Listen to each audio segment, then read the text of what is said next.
minute late. Only a minute Yeah, all right. Another episode. I know our video says the Blitz, but this is the Cheesy Bear podcast. late. Don't worry, we'll change the name again. It's only a matter of time. We're talking about changing the name again. The quality is here. The name, we're not sure. Yeah. But I'm Izac, Fun Football Podcast, and I got Ned here with shots from the sideline, my co-host. How you doing, dude? Oh man, I'm doing lovely. It sounds like I talked to you about 2 hours ago. Yeah, we just did a little mini right before. We talked right before the show.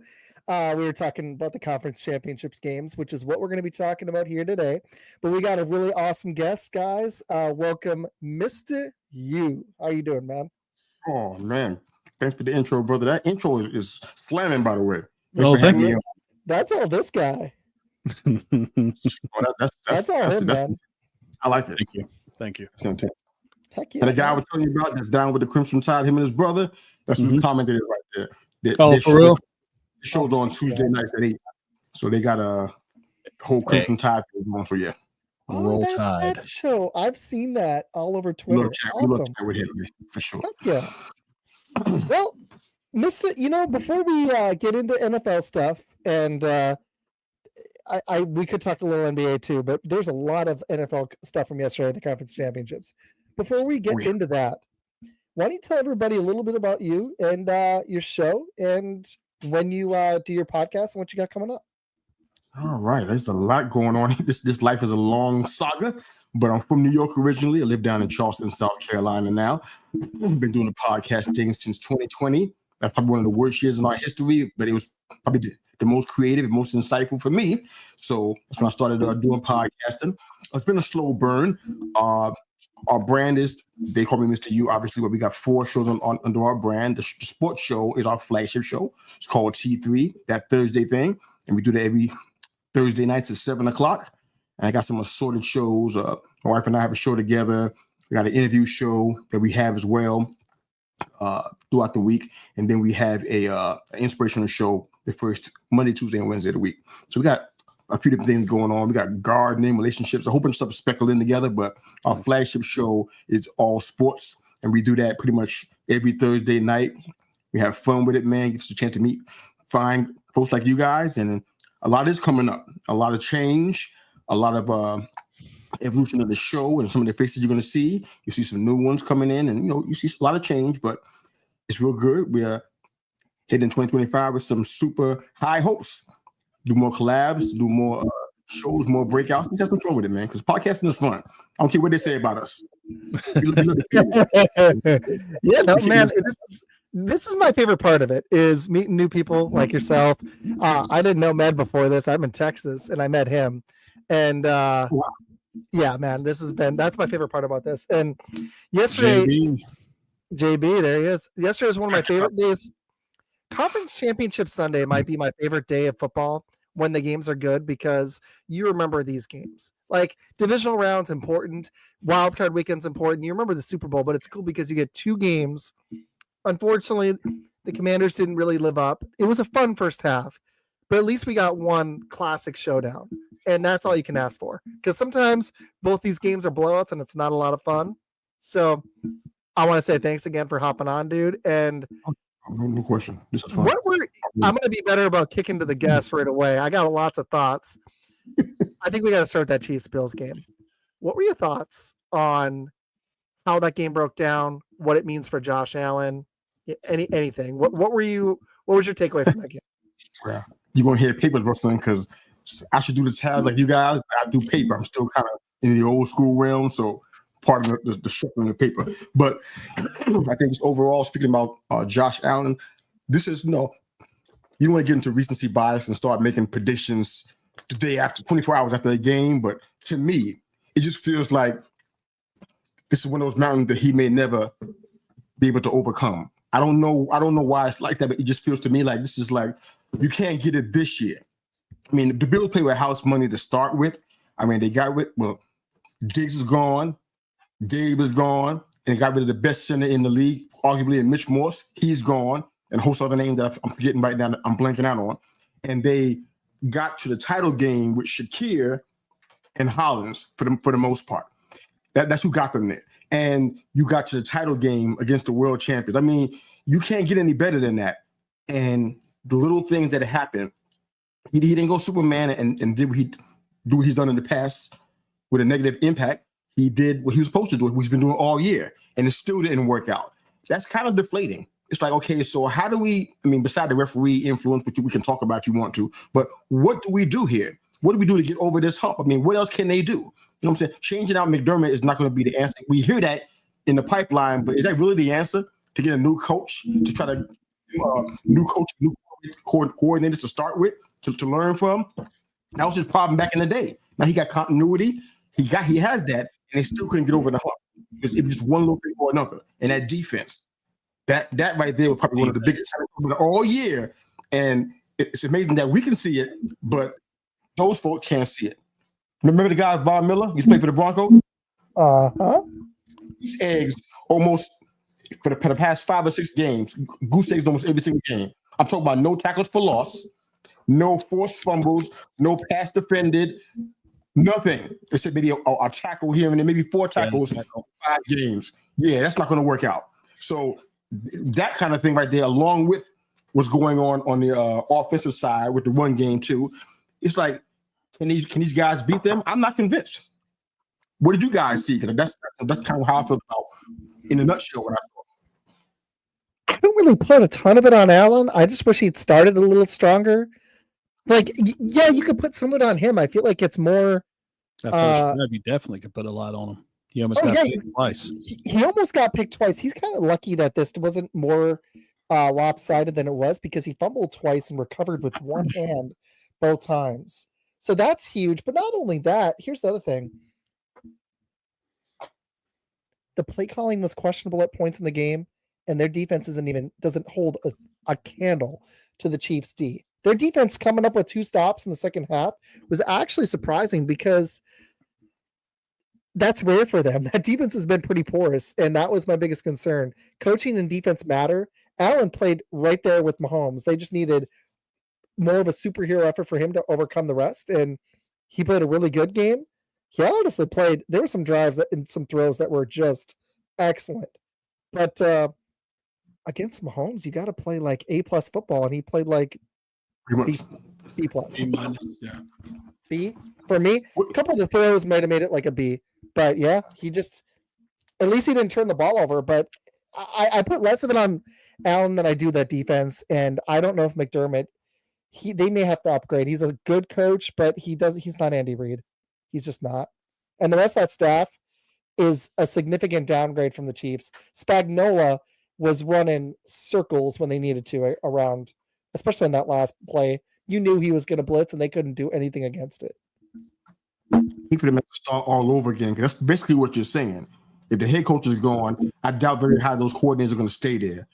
Yeah, but that includes Brady. So it's like he's starting all over again, and that was probably some of the worst times in his Buffalo career, because they didn't have continuity, in the offense. So you're talking about them starting all over again. But hey, credit to the Chiefs, man.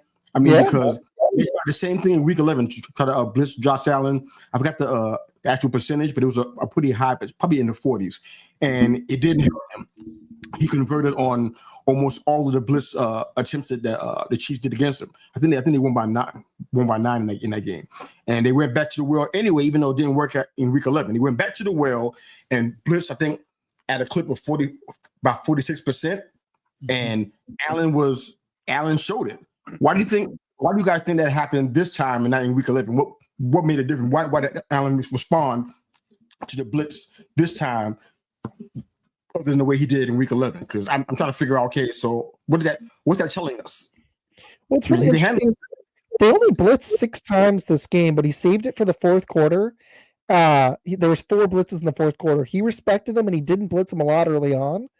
And to be honest, it was kind of working early on, and they almost got a few turnovers. But I got to kick it. I got a lot more to say, and I want to talk about that spot on that 4th and 1. But Ned, what were your thoughts, man? Well, I have to agree with what Mr. You said. As far as the defense goes and everything like that, you look at Von Miller, who signed that 6-year, $134 million contract 3 seasons ago, and he only has 14 sacks in the 3 seasons that he's been there. So go ahead, do the math. That's not a lot.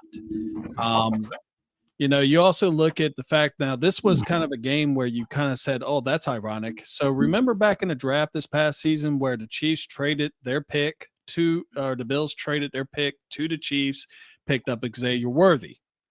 Okay, so Xavier Worthy had a total of 8 touches for 101 yards and a touchdown. The 2 first-round picks that the Bills had this past year, the past 2 seasons, is Dalton Kincaid, Keenan Coleman. Those are their first 2 picks last 2 years. They combined for 3 receptions and 25 yards. Not necessarily also talking about when Dalton Kincaid did not come up with that duck that Josh Allen threw in the 4th quarter that he just dropped. It was a bad 2 weeks for tight ends. That's all we're going to say, because Mark Andrew cost me some money in that Bills game. And then I saw this and I was like, ooh. But what can the Bills do? I don't think that it's necessarily a head coaching change that they need to do. I think it's a defensive personnel change that they need to do. You look at players like Benford, who was coming off a concussion protocol. He went right back in concussion protocol after this game. You look at the fact that Von Miller is not the same guy he was since 2018, the last time he had double-digit sacks. Since then, the most sacks that he's had in one season has been 8. Pause really quick. And that Rams Super Bowl, though, in that postseason, he turned it up in that Rams Super Bowl when they traded for him. He had a lot of rest. He only played 5 games throughout that whole season. That was the last time we saw Von Miller. He's aging, and you can see it. Sorry to interject. You're good. You're good. You like doing that. But But I mean, you look at the fact that whenever the chips are down and the game is on the line and everything, Patrick Mahomes does what we call Mahomes magic, especially in the postseason. He has now passed Joe Montana as number 2 all time in postseason wins. Travis Kelce, number 1, past Jerry Rice, the GOAT himself, in 100-yard receiving games in the postseason. This is a team that is loaded with experience and can step up to that top tier. The Bills cannot. They got a lot of young lads now. They got Keenan Coleman. I love Shakir, but you look at the Bills, not a single 1,000-yard receiver among them. Yeah, if you want to get this going for Josh Allen, you got to get him a number 1. They traded for Amari Cooper, but he's aged past that. If you want to see what he can do, you either got to get him a number 1, and you probably need that anyways, because Mahomes has had that with Kelce until now, but now he's got enough weapons around him, and he's seasoned enough with the right coaching to make the most of it. But like me and Ned were talking about, you got to load up this D, and it sucks because I think Allen, if I'm being frank, I think he's like a small hair below Mahomes in terms of talent and the way he plays, especially this season because he cut down on the turnovers. I know this game was close on several, but he doesn't have the defense and coaching that Mahomes has. He just doesn't. Well, they also ran the ball. It's so significant in playoff games. He also ran the Bills themselves ran the ball a lot more this year. He actually has his Robin who sits behind him and James Cook. The question for me is he only touched the ball 16 times, but he had 134 yards in this game and 2 touchdowns. Why ain't you getting him more involved? It's kind of like Baltimore where Derrick Henry only touched the ball 16 times. If you got a dynamic playmaker, use him. Yeah, because they don't have that dynamic receiver like you said. Shakir's probably their best receiver, and he's more of a slot guy that you get going on crossing routes. So why aren't you getting them going? These little things, because I'm going to be honest, and Chiefs fans, Jamie, you're going to hate me. I'm tired of the Chiefs. I love Taylor Swift. I actually listen to her music, and she's hot. And my wife even knows. I think she's great. I am so tired of seeing Taylor Swift. And I just don't want this team to three-peat because then we're never going to hear the freaking end of it. So you must have been inside my house because I said the exact same thing downstairs in the kitchen tomorrow. I'm like, why don't you want to know again, babe? I'm never going to not hear this. I'm going to hear she's a good luck charm. I'm going to hear this over and over again. I don't want to hear it that much. And now I'm hearing that she had a comment that she said that Chelsea is the number 1 tight end in history. I'm like, no. That's debatable. Not yet. That's debatable. We'll do that later. He's good. He ain't number one. Not yet. I'm sorry. We're not going that far, Taylor. Not yet. Exactly. People in arguments, they just go to rings. They just go to ring count, and when they don't look up the other stuff, they just go to rings. And the fact that Kelsey is going to he has 3 rings and he's about to have a chance to get 4. I think Philly has a good chance to win this game, but he could get 4. People use that as the ultimate decider, but it's like, okay, so Terry Bradshaw won 4 rings. Is Terry Bradshaw a better quarterback than Dan Marino? Is he better than John Elway? No. No, he's not better than John Elway. I don't think Dan Marino is better than John Elway. Exactly. Mr. Hughes, I can't believe I just heard that. I ain't for Dan Marino. Don't get me wrong on that one. That's not a problem for me. We talk about John Elway and Montana. I'm like, okay, wait a minute now.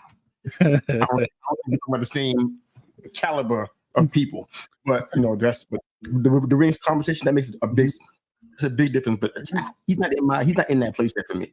So that's kind of stuff I don't want to hear ad nauseum. So they win. We're gonna be force fed that kind of narrative all the time. I'm like, I don't want that. Because he didn't play that great this whole year. So how are you going to give him top tight end in history? I'm talking about all the errors combined. He's better than all of them. Better than Tony Gonzalez. Better than Sharp. Better than you name them. All these people. Dylan Winslow. Gronk. Because he was on a team that got no. Mark Bravo. You can put so many people in that category then. People who were just on the team that didn't play that great. They were on the team and got multiple rings. I mean, is that what we're doing? Let's go to the Patriots. Did they win like 2 or 3 straight? There's some guys on the team, you don't even remember their names. They all-time greats. I don't hear anybody talking about them. So I'm not ready to do all that.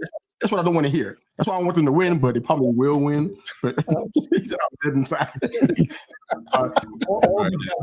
Not just you. We all got dirt on us right now. Everybody's like, oh my God. The Bills are my last hope. So a quick question for both of y'all, and this one also because we're talking about greatness right now. If Andy Reid is the three-peat, would he be in the same conversation as Brian Belichick? Because right now, Bill Belichick, you know what I mean? Yeah. Because right now he is the best. He is the best coach in the NFL, and it ain't even close, in my opinion. So would he be able to actually challenge Belichick? Not necessarily right now, but if he was the three-peat, how close would he be to Belichick? Ooh. Mista, you want to take it? Yeah, this would be his 6th. His 5th or 6th. All the stuff he did with Philly too. How many he made one? He only went to one Super Bowl. But how many conference championships did he make? 5 or is it 6? He went about 6 of them though. I'm thinking he's in the conversation. I mean, we got to look at the numbers and see how many we're talking about. But he's been in 5 or 6 of them. So I mean, I think that puts him up there. Wants it. That puts him up there. I'm trying to think of somebody who's between him and Belichick. But I can't think of anybody right now.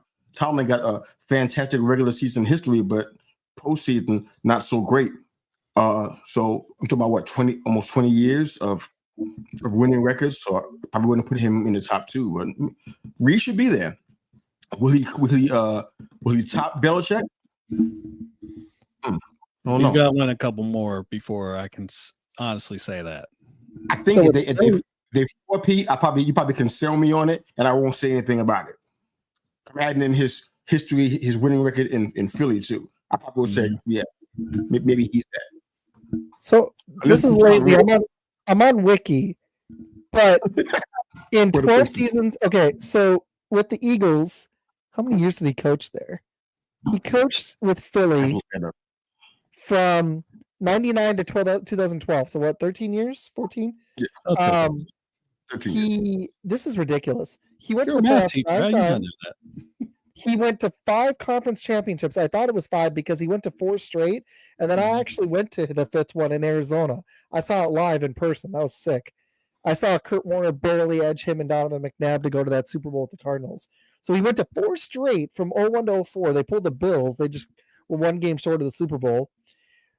They went to one Super Bowl. They barely lost it in that TO Super Bowl. That was epic. So all that success with Philly, I think you gotta weigh in because Belichick hasn't had any success without Brady. That's got to factor a little. I think if Reed wins this one, honestly, in my mind, I know it's 4-6, but I think he's better than Bill if he wins this.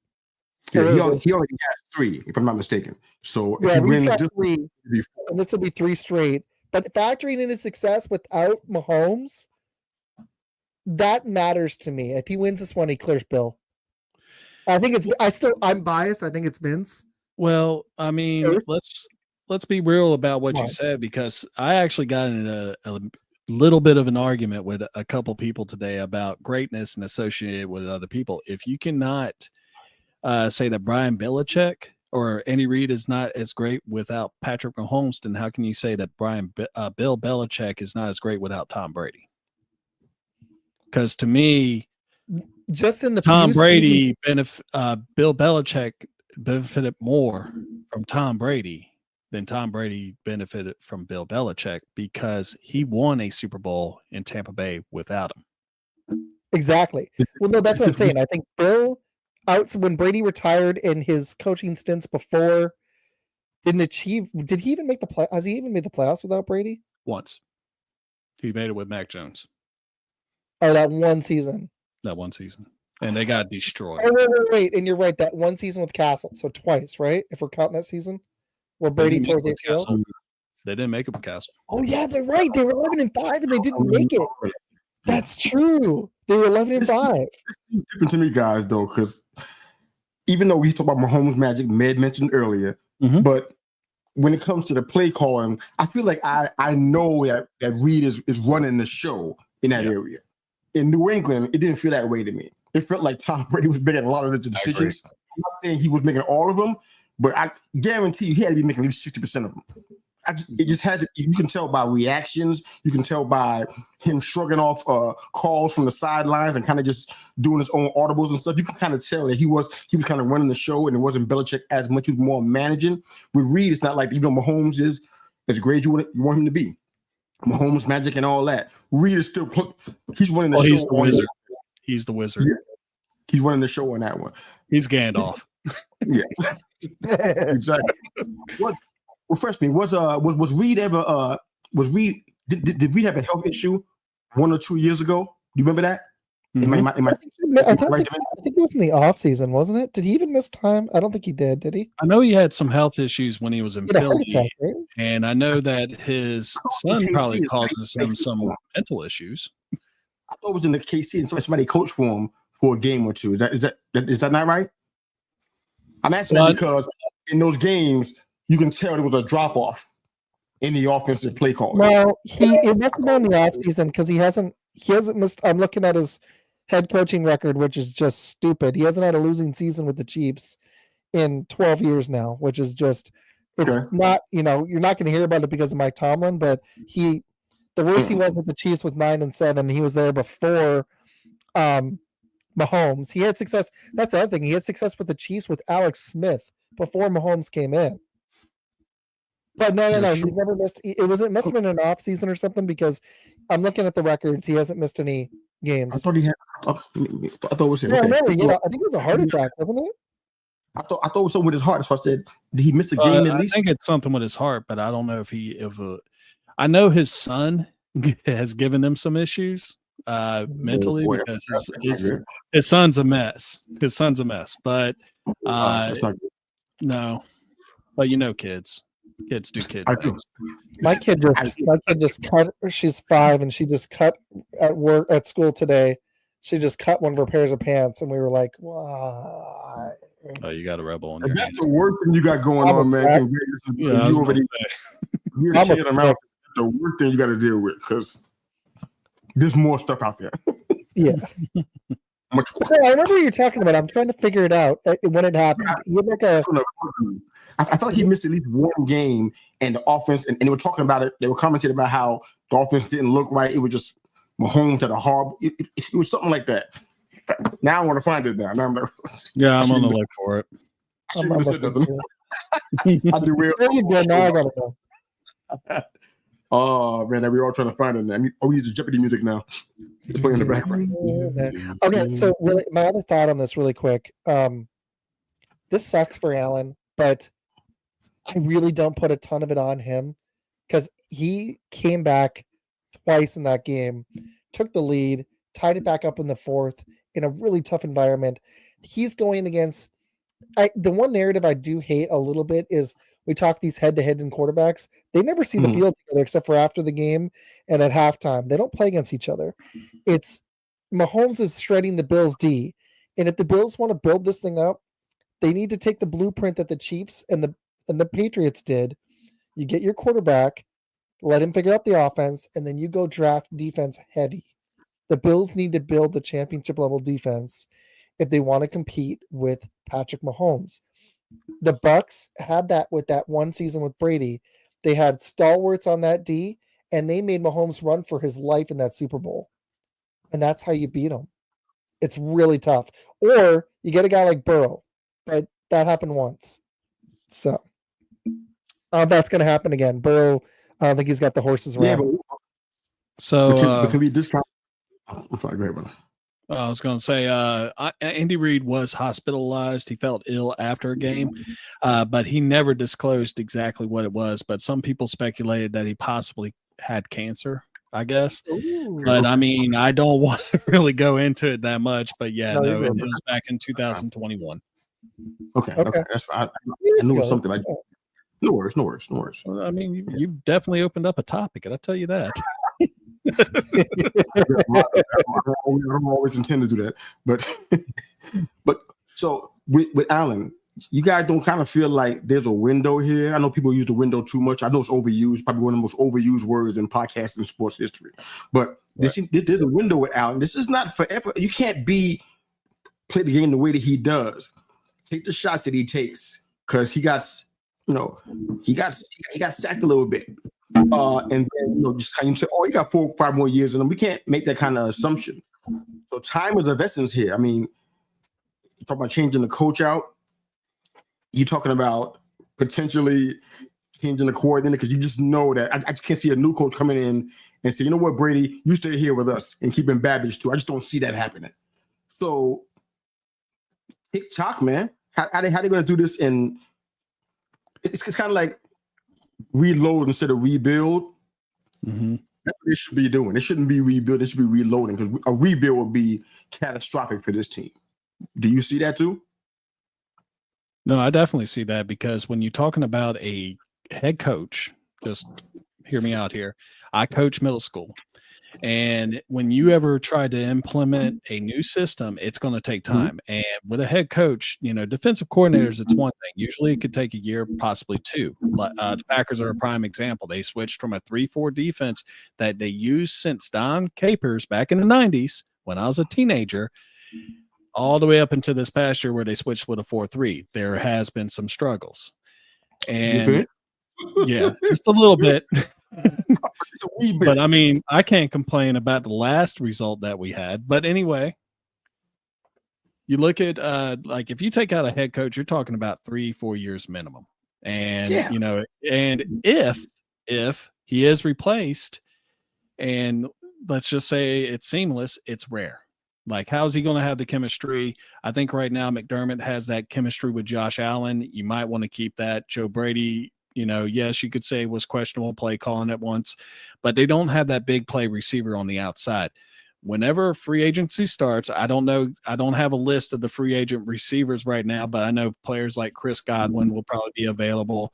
Other receivers that are more reliable with catching the ball will be available, but also at the same time, it was like the Steelers, if you actually look at the receptions where the first 2 players that were there, you had number 1 Shakir with 76 receptions, 44 for Amari Cooper, who was a disappointment after he got brought on.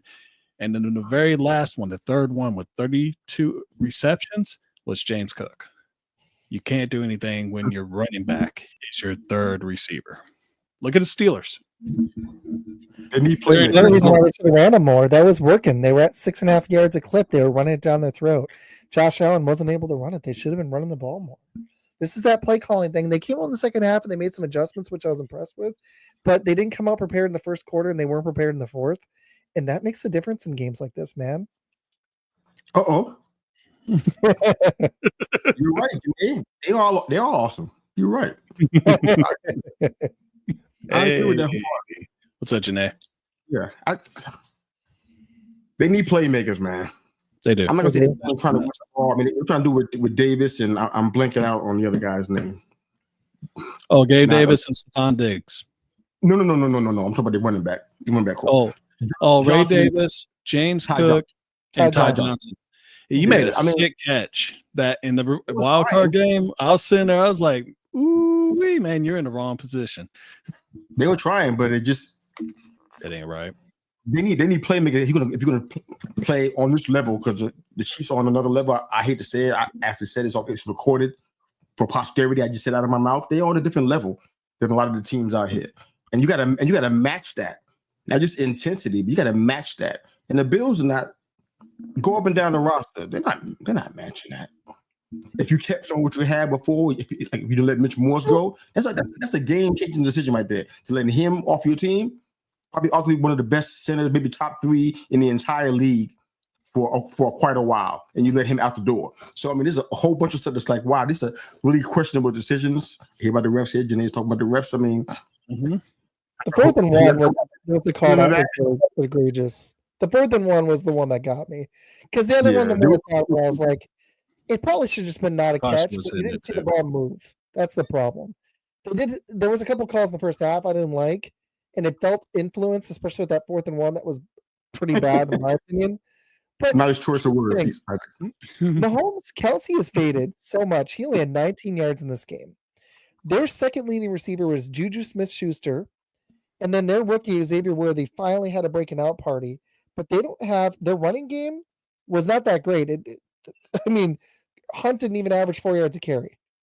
They had Mahomes lifted them over 100 yards rushing, but it ain't like they have much of a rushing attack or receivers. They just have a lethal D. So you either got to surround your dude with playmakers on offense or surround him with a championship level defense. And unfortunately, the Bills, this was supposed to be a rebuilding year, and you can kind of see it at times.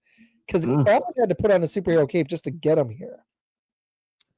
Other than James Cook, the defense, like you guys nailed it. Like they were seriously depleted from last year. It's time for Von Miller to go. Von Miller's got to go. He's eating up $20 million. He's got to go. There's no question about that. Like I said, there's 4 tackles in 6 games. Yeah, that's something going to get done. You want to beat the Chiefs. You got to be supreme in every aspect. And the GM, the coaching, it's just not quite where the Chiefs are.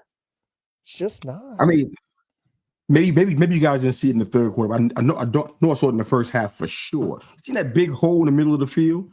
Mm-hmm. It was like the Grand Canyon, and Mahomes just kept going into it. I'm like, adjust, do something. It was like no changes. They keep on. It was Juju in the middle, and then with Juju again, and it was like Kelsey. It was just over and over. I'm like, y'all not gonna correct this? I mean, it wouldn't have been that wide of a first half lead had it not been for that. I'm like, why did I adjust it? They don't have the personnel to do it, or this is just coach. It was the third quarter. It was just the third quarter. That was the only time Mista, I thought. They came out, they were down 21-10. They got 2 stops and they scored. That was the only time they stole momentum all game. Their defense, the Bills D came out, had 2 stops, and they had, I think it was 2 back-to-back scoring drives. And then they were driving on that other one where it was 4th and 1, they got stopped. That was the only time I saw the Bills coaching staff adjust. But then the Chiefs came right back and were like, hammer. Bad, man. It's pitiful. You nailed it though. That like you got to be like I know I see this comment by Damien. He's like he's making fun of this, but you know what's funny is Chris Jones was out, but they still got Trent McDuffie. Even when Jones is in, he likes to talk about the D. He likes talking about the D. Yeah. But it's all right though. I'll just smile and nod. That's all I really can do. I'm just like, okay. I don't know what else to do, but yeah, it's You can't not have a strong defense in the Chiefs, man. I mean, these guys in single A team. This is the world champion defending 2 in a row. Mm-hmm. You're not getting around. You can't outgun them. Well, you can try, but I just don't see that to be a good result. You got to have some defense going. And defense just did not show up, man. I don't know where they were. We've been talking about it on our show all season long. Where's the D? What's up with the D? What's wrong with the D? Fix the D. We've been talking about the D for. See, people know what I'm talking about. I don't, but we talk about that in the preseason too. Like, the changes they made, and the defense was not one of them. I'm like, this is not going to be good. So we've already kind of answered this. I got a question for you. How did the Bills not go 0-5 next year and finally hurdle them? What do they do? How do they finally beat the Chiefs in the playoffs next year? Whether it's in the divisional, wild card, probably isn't likely. Probably the conference championship or the divisional. How do they beat them finally next year? What do they do? I'm going back to grab the salary cap number because I saw it. We talked about it on the show, but I don't remember it offhand as you guys do. The salary cap numbers are abysmal. Thank you, buddy. Yeah, no, their salary cap is bad. They might be in the negative right now, so this is not good. Okay, so that destroys any thoughts I had to try to help them with this. There's not going to be any quick fixes. They're going to have to do this through the draft, and they're going to really have to do their homework. Now, lucky for them, it is a reasonably deep wide receiver pool coming in and a really deep running back, but they need a receiver. And if they were to actually draft, I think they'll be in the 20s, late 20s in this. They may be able to get someone like Isaiah Bond or probably a Luther Burden III from Mizzou. I mean, he might not slide that far down, but I mean, they're going to need to get a playmaker that can work the outside. They need someone with Olympic speed, not just track speed. They want Olympic speed because you got Josh Allen, who has probably the best arm, better than Mahomes at throwing it deep. Go ahead and use that. You had it with Stephon Diggs. Gabe Davis couldn't catch anything. He couldn't catch a cold, but you had Stephon Diggs. He could probably catch the deep ball for you, other than when they were playing one of the playoff games last year. But you just need to have someone that can burn it on the outside. Matt Collins. Sorry, man. You're good, man. I would love to say, you know what? That's the answer, man. That's it, man. It's the draft. Yeah. But when I went ahead and looked at something about the drafts, when we said, I said, let me go and look. I'm looking at 2022, 2023, and 2024. They got Shakir in 2022. I think he was a 5th or 6th round pick. I think it was. In 2023, they got Dalton Kincaid, picked him 1st round. Dalton Kincaid. In 2024, you know what that was? That was Keon Coleman. They thought he was going to be a 1st round pick out of Florida State. Second round pick, and Gabe Davis went in the 4th. I don't think that they know how to pick wide receiver. That was good, man. I like that. You did that with flags too. That was good. Sorry, man. Keep cooking. I don't know what to say here because I don't think they know how to. I don't think they know how to draft very well either. I think that if we took the time, we don't have that time. Personally, in my life, I don't even have time to do it. If we go back and look at all the guys that they passed up, I bet you can find a wide receiver and tight end that's better than Kincaid and Davis and even Shakir, who I like. I like Shakir more than all of them. Yeah. And still better than him. I bet you I can find them if I go back and look. For the past 3, I bet you I can. I'm so positive. I put my house on it. I've been here for 9 years. I won't get out of my house shop. I bet you I can find somebody who's more productive in the past couple of years than the guys I just named. I don't think they know how to draft very well. So I don't have high hopes they're going to find a playmaker this year in the draft from where in the 20s, like you said. Where were they picking? I don't have high hopes. I think they're going to be 30, aren't they? Even worse. So what's going to happen is you got to hope that free agents want to come and play in Buffalo. That might be a possibility. It's cold. I know. I'm from New York, I get it. But for them to be, people are bandwagon players are bandwagon riders by nature. They can't help themselves. It's a guy like a Tyreek Hill. They'll do almost anything to get into a Super Bowl picture because they know time is ticking on them. I'm not saying he would, I'm just using them as an example. So because of how good they've done this year, even though we have questions about how good it should have been, guys are going to love to go out there and play with him because it's kind of established, you know? They need a number one wide receiver. And guess what? I'm a number one. I'm a free agent. It's an easy puzzle to plug in. But beside that, we rely on the draft. Lord help this team because they have been doing a good job the past 3 years. I don't like what's happening. Do you? Or is it just me? Am I the lone wolf on this? Is it me? No, it's not just you. No, they you're not. I actually read another Buffalo fan told me, like, I was talking to him, and he said, like, Bean, who is their GM, just does not do good drafting in the early rounds. He does great in the last rounds, like you said, with Shakir and everything. And I was looking up the receivers that are coming out in free agency, and T. Higgs, he hits a lot of people's numbers. I mean, I know that Izac loves him. I'm not completely sold on him because he's always hurt. I wasn't here. I'm like, I don't want the Packers to sign him as their number one. I don't.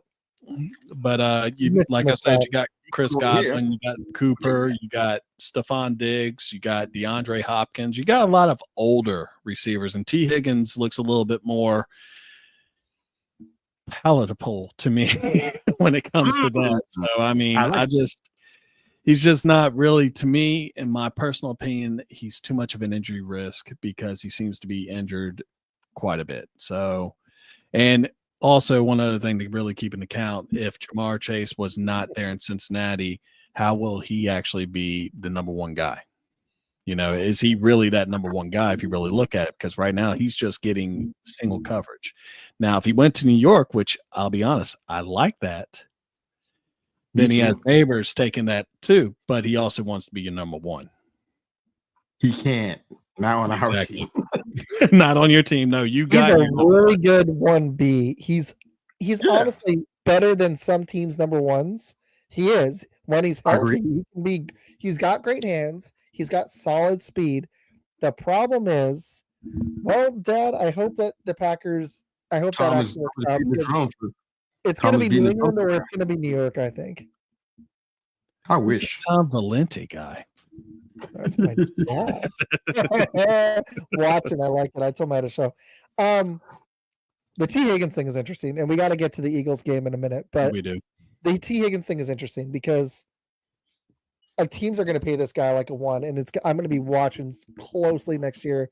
I think he goes. Honestly, I think New England ponies up finally, or the New England thing fits, or like you said, Ned, the Giants. I could see that. So you want to inflict mental health on this young man? That's what you're saying? If he goes to New England, a 32-year-old coming back. Be stressed. That man out. I was going to say that New York media, that'll eat you up. I mean, you know. In comparison to New England, it'd be worse than New England for him because he'd be stressed out for real. Is Drake made a guy? Are they going to change that out? The coaching staff, who's going to be there? Are they going to be here for longer than a few minutes and a cup of coffee? I mean, don't put T. Higgins. Don't put them. Brandon Ayuk could win. They have more money than anybody. Oh yeah. In the Brandon Ayuk sweepstakes. You know what happened? Ayuk didn't want to go there. Tell me why that was. Why he didn't want to go there. A Brinks truck rolled up for him. They had more money than anybody in the whole league. Like, you know, you want this by far. Why didn't he go? There's a reason why he didn't go. Also, I'm gonna say, Devontae, I won't be totally upset, but I really don't want. I'd like to bring somebody younger in. I'm not going to be super upset about it because he worked out well with Green Bay. But that, of all the guys they could go get, I think I'd rather have T. Higgins. I love her comments. I don't want a 32-year-old Devontae Adams. Thanks, though. I'd like to get a guy who could actually be our number one for a few years. And that ain't Devontae Adams, I don't think, at this point in his career. All right. So where you looking? Well, it's probably outside of the conversation, but I'm just curious about what you thought. Oh, we could wrap up some of our own teams after we do the Commanders and Eagles. Because I do have a question for you, Mr. U. When it comes to your draft, picking number 3, let's see what you got. When's that? We'll do that after the Commanders and Eagles. Do you guys have any more thoughts on Bills Chiefs before we move to Commanders Eagles? I I think my only thing is it's like now I got to figure out who I want to root for. I've been watching the NFL for about 5 decades now. Now that's not hyperbole; it's actually a fact. I can't root for the Eagles though. As much as I hate, I get it. So, thing, it gets on my reserve nerves. I ain't gonna lie to you. Don't try to come for me on social media. I'm ready for you. I don't want no parts of that on my TV set. Keep her off my TV. Just football. That's all I want. I get it. I can root for 3P. I can't root for the Eagles. I just can't do that. No, I get that because there's another team that I won't root for. That you know. Oh, I root for this guy, not that guy. Basically, Med was a baby the last time they made a Super Bowl when he was an adult, but the last time they won one, he was wearing diapers. No, it's 5, dude. Oh, a little older, kindergarten. Back in the crib. Yeah, well, I mean it's all good because I mean he's talking like the Packers were there like last year. You gotta get a hot tub time machine for that too, buddy. All right, let's go. I mean, Mr. U also his team had the goat slayer Eli Manning. So this is true. That was a fun year. That was a great year. Before some Tampa tried to get us in Tampa, boy. We were living at the time. We were at the game, tried to attack me and my wife. I'm like, oh really? That's what we're gonna do? All behind Jeff Garcia? Is this worth dying for? Is my question. Really? Is it worth it? So, I live in a house where my wife is an Eagles fan, and I had to watch them beat the Packers a couple weeks ago. And man, that was brutal. And now I'm gonna be forced to root for the Eagles in the Super Bowl because they doesn't love me, and they couldn't let the Bears go on to the Super Bowl. So now I'm going to be forced to root for this stupid Eagles team. How was that a done deal? Why? You don't have to root for them. I'm not rooting for the Chiefs. If I'm picking a team, I will root for the Bears. For you, you root for the Eagles or root for the Chiefs. I would root for the Bears in the Super Bowl before I root for the Chiefs. I'm not kidding. I would root for the if the Bears made the Super Bowl, I'd root for them before I'd root for the Chiefs to get a 3-peat. We're never going to hear the end of this, man. This is terrible. I don't believe a word of that. I'm sorry. I don't believe a word of that. With Mr. U on that. I get what you're saying.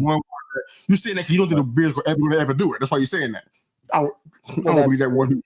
I was going to ask Mr. U, as far as this game we're about to talk about between Washington and Philly, what would you rather had? You know, Washington win it or a meteor hit the link field? I mean, it's easy. that got the answer on deck. Easy answer. I want Washington to win that one. Easy. Mm-hmm. Oh, you don't want the meteor to hit them both? Well, is it an option? Then yeah. A tie? Yeah, that'll work. You know what I'm saying? But it's better that way because the model that Washington used to get to where they are, and it can't be understated, it was a very, very wise decision in the draft room. Mm-hmm. And it gives me hope. It gives my team hope. I'm like, okay, if they can do it, they are division rivals and we're supposed to hate them and loathe them. That's fine. We do. But the bottom line is that what they did, let's model that. I mean, they went from worst, not to first, but pretty darn close. Pretty darn close. So, and it did that because of a wise decision at quarterback. Some of their 1-year deals on the defensive side, like Wagner and some other guys. That's good. Frankie Louisville's playing out his mind. That's totally fine. My guy Mikey from Michigan. Yeah. Still love me some Mikey. Can't talk bad about it. I won't have no slander. But, but beside that, I mean, they did very, very well. And I'm like, okay, the more they win, the more it validates my idea. You know what? Draft like they did. Copy them. Do what they did. You know what I'm saying? But if the Eagles win, I got to hear about Hard Knocks. And I got to hear about Saquon. And I'm like, and this a brother on our show on T3. He's in the comment section early tonight. He loves asking about Saquon and how you feel. I'm like, I can't share any more feelings that I already have. There's nothing else left. I'm dry. I'm bone dry of emotions. There's nothing else left. I'm bothered by this. I know that our O-line is not Phillies. So what we're seeing now, we would never have seen in the York. Matter of fact, he's probably injured with a quad if he's still on our team. But he's not. He has a fantastic O-line, fantastic defense. Play Collins out of his mind, and he's making historic moves out here in Philly. I can't be mad at them. I don't want to hear about it all the time. If they win and get a Super Bowl, we never live this down. It's over. It's a big Kelly Green shroud over forever. So I can't have that. So I have to go with Washington in this situation. Hope that all made sense. Sorry for the diatribe. No, I get that. Because, good, man. I mean, I'm gonna make you rant a little bit more because I want to ask about your boy GM Joe, who during that Hard Knocks episode, oh God, was sat there and you got the owner saying, "Look, I don't want to see Saquon Barkley go to the Eagles," and then boom, he goes to the Eagles, and you see that mess. And this is the guy that also gave Dave DeBow congratulations on at least keeping him, because I think if he actually had a quarterback that wasn't Vanilla Vic, aka Daniel Jones, I think you would have had probably a much better 5-6 years now. Y'all, the light's at the end of the tunnel. Shadir Sanders might be there for you if that's what you want. But we'll talk about that later. Yeah, let's get that a little bit. I want to hear you guys talk. But I've been talking about on the show. Nobody's been able to dispute it because it's really indisputable. So I keep on saying it every week, over and over again. Mm-hmm. If we had a quarterback that was decent, I ain't talking about elite. I'm talking about just decent. We're a 9 or 10 win team this year. Nobody can tell me different. I looked at all of the games that we lost, how much we lost by, and how we lost. All quarterback related, almost every single one of them. Not somebody dropping a pass in the end zone. It's all quarterback related. We win 9 or 10 games at least. We have a reasonably decent quarterback. That's what the old line that everybody was talking about for almost a whole year, which is improved, by the way. Nobody's even mentioning it. They're not 31st anymore. They've improved greatly since then, but nobody's even mentioning it. If we had a quarterback that was mildly decent, I don't want him to run. If he can be decent in the pocket, we win 9 or 10 games at minimum. So yeah, that would have been a whole different situation for us. But unfortunately, we didn't have a quarterback. It's the old saying: if you got 2 quarterbacks, you got none. We have 3, so you know what we got, right? We're sub-zero. We're sub-zero at quarterback right now in the quarterback room. So, yeah. You don't like Drew Lock? This quarterback this year. I would hope Drew Lock. I hear you. I got a buddy of mine from Seattle. He loves talking about it because, like, he was on his team. I'm like, yeah, I don't have high hopes for him to do anything but hold the fort down if he could even do that much. And yes, he has some spots where he did some things, but some Tommy DeVito. Yeah, I didn't watch Hard Knocks. I don't have that station. I wasn't going to go and buy it just so I can watch the nonsense. I'm not gonna do that. What's up, Hot Take? So for me, I'm like, okay, right there. I don't know Joe Shane. I didn't know him before he came on. So I mean, I know where Brian Daboll came from the Buffalo system, so I know what to expect. He wants a guy that's going to be like that has Josh Allen type qualities. I look to have his own quarterback. I want to see what he does. We haven't got a chance to see that. That's why I was against him being fired. I'm like, okay, you fire him, you got to fire everybody. Yeah, it's kind of like a package deal. So that was kind of like Shane being the least of two, the least evil of two evils. You had to keep him around. But as far as Daboll goes, come on. I want to see him draft his quarterback and see what he does with that. If he fails, he's only getting a year to figure it out. We don't see significant progress. He's gone by next year. So I want to give him a chance to kind of get into that area and kind of draft his guy. As far as Joe Shane goes, I don't really know what he's doing. You probably can. You guys probably can like him better than I can. I don't know. I don't know what he's doing from a GM standpoint. Is he doing well? The draft is like kind of up and down. I mean, was it a good draft? Was it? He still want me to trade with him. I'm like, dude, I don't control these trades. I can't trade with you. I don't run the Giants draft room. Titan fan want me to trade with him. I'm like, you want what? You want a quarterback? You like Levis now? I mean, come on now. You like Mr. Mayo? That's Surrender Cobra right there. You put respect on that name. Mixing mayo with his coffee. What's wrong with you? That's a sick brother right there. That's a sick man right there. I mean, yeah, but that's a whole different situation. A conversation I want to have, but this might not be the place for it though. But no, I don't know where he is with this. He's a package deal though. We're gonna watch him next year. See when we're gonna watch Daboll, and this draft is gonna be critical. The guys that they pick is gonna be you got to hit on this draft. I think they got 8 or 9 picks. I think it is. And they got 2 comps. Mm-hmm. you got to hit on this draft. This is probably going to be the most. I'm going to be the most into this draft than any time in my Giants history. I'm going to be locked in. Don't call me. Don't expect a text back within 5 minutes. I'm locked in. Locked into that TV, staring at it. Call me down for dinner. I got to see this. I got to be in this because this is critical. This is going to be because our franchise is going with 11 years, 11 to 12 years of some level of ineptitude. Besides 2022, which I don't really count. So it's like, we got to do something.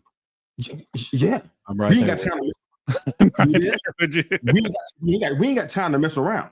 So this has to be it right here. This has to be the year. Like I said, last year, it could have been us. We could have done some things, but we have a quarterback. Now we got to do it. No, we got time to rebuild and take our. We ain't got no time. We do what Washington did. Start competing immediately. It's the only way. I just don't. It's funny he said this. I'm just not feeling 100. I'm trying though. I got a cold. My wife did too. I am in my feelings. Mr. First Down's hilarious. Low energy Med. Med's been bringing it. What are you talking about? Dude, he coming late while I was going hard. So I mean, you come in 55 minutes in. How about you show up for the first 55 minutes? There, yeah, Mr. First Down. He messaged me. He's like, "I'm surprised Med likes me this quickly." I was like, "Well, you know." Sitting there hitting me with that false start. That's the way to not get that to happen. Yeah, he hitting up some yellow flags all night tonight. What's this about? I know, right? I don't know what this is about. This is something. Hands to the face. Talking about critical for the Titans. What you mean it's critical for the Titans? Everything critical for you. I may have missed this, and if I did, if you guys talked about it, you can just tell me to go past it. Do you put any of this on Jaden Daniels, the game? Because I thought he played. We actually haven't even really talked about the game. That's fine. Okay, finish your thing, and then. But go ahead and bring us into it. Okay. You're crazy. we went into a different realm. The wife was sick, and I finally caught. It's just a little cold. It's just annoying. It's the weather's been. What Med knows in South Carolina, it's been cold. It was like in the 30s last week. Now it's in the 60s. When it drops like 30 degrees, it's like. But anyways, off of that baloney, I thought Jaden Daniels. I'm just gonna give my quick take on this one because I've been quieter than normal. Jaden Daniels played really well as a rookie. I was more impressed with Jalen Hurts. He finally got that passing attack going. They got AJ Brown going and Goddard, and Smith had a few good catches too. And that was what they needed. They needed this tune-up game because now they're going to be going against the Chiefs defense in 2 weeks, and that's going to be huge. They're going to need that. But I got to say, Daniels, I know he had one pick, but to be a rookie and go out with 300 plus yards, his defense just didn't show, and his running game didn't. I was impressed, though. I thought he played really well. Well, he played really well. I think one of the things that I noticed, just something I noticed, I don't know, my eyes went here, but it was the run game. Yeah, no, you're about to nail what I was going to say. Yeah, I watched it a little bit. I see that comment by Mr. First Down. I ain't letting it slide. We're going to talk about it on air or off air, but it's going to happen. I see that comment, Doc. We're going to come back to that. They ain't sliding. Okay. Yeah. They ain't going to slide. I gotta say, man, you're bringing it tonight. I'm not at 100, but I appreciate you bringing it. You're doing great. I don't think I am either, but I'll give you my 80 every time. But, solid 80. But Sam's the messaging me on the side is saying shame. The run game was not. Hit. I'm not gonna say that Robinson Jr. is the guy and should. I'm not gonna say all of that stuff. I think there was a duct tape and bubblegum out there with him and Eckler, and I love me some Eckler, but he had a phone problem with the Chargers, and he brought him here to Washington with him. So he out here fumbling. You know what I'm saying? But I mean, Robinson had 11 attempts for 36 yards yesterday. Now you that ain't gonna get the job done. What you're doing is forcing Daniels to throw all the time. Now is that what you want out of a rookie? I mean, that's out of any quarterback, to be honest. And what they end up doing now. Robinson's had 3 years and he hasn't even eclipsed 800 yards rushing yet. Like he showed flashes. Something's wrong with that, and I don't know why. And even though Eckler, like I said, Eckler, I love me some Eckler, some Chargers.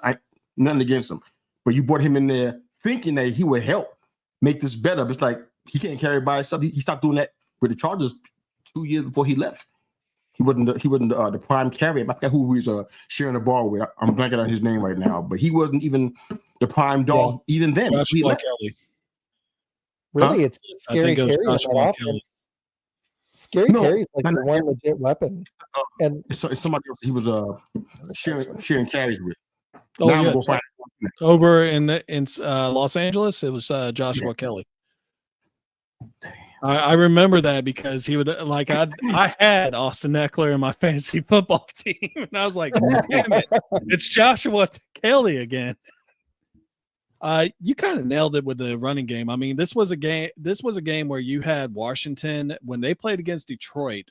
They ran 42 times at a tune of 182 yards. Then when they played Philadelphia, different line, not devastated with injuries. They only had 19 carries altogether between Brian Robinson and Austin Eckler for only 51 yards. So, like you said, I mean, you're sitting there and you're going to pass, and the defense is just pinning their ears back and ready to tee off on this dude.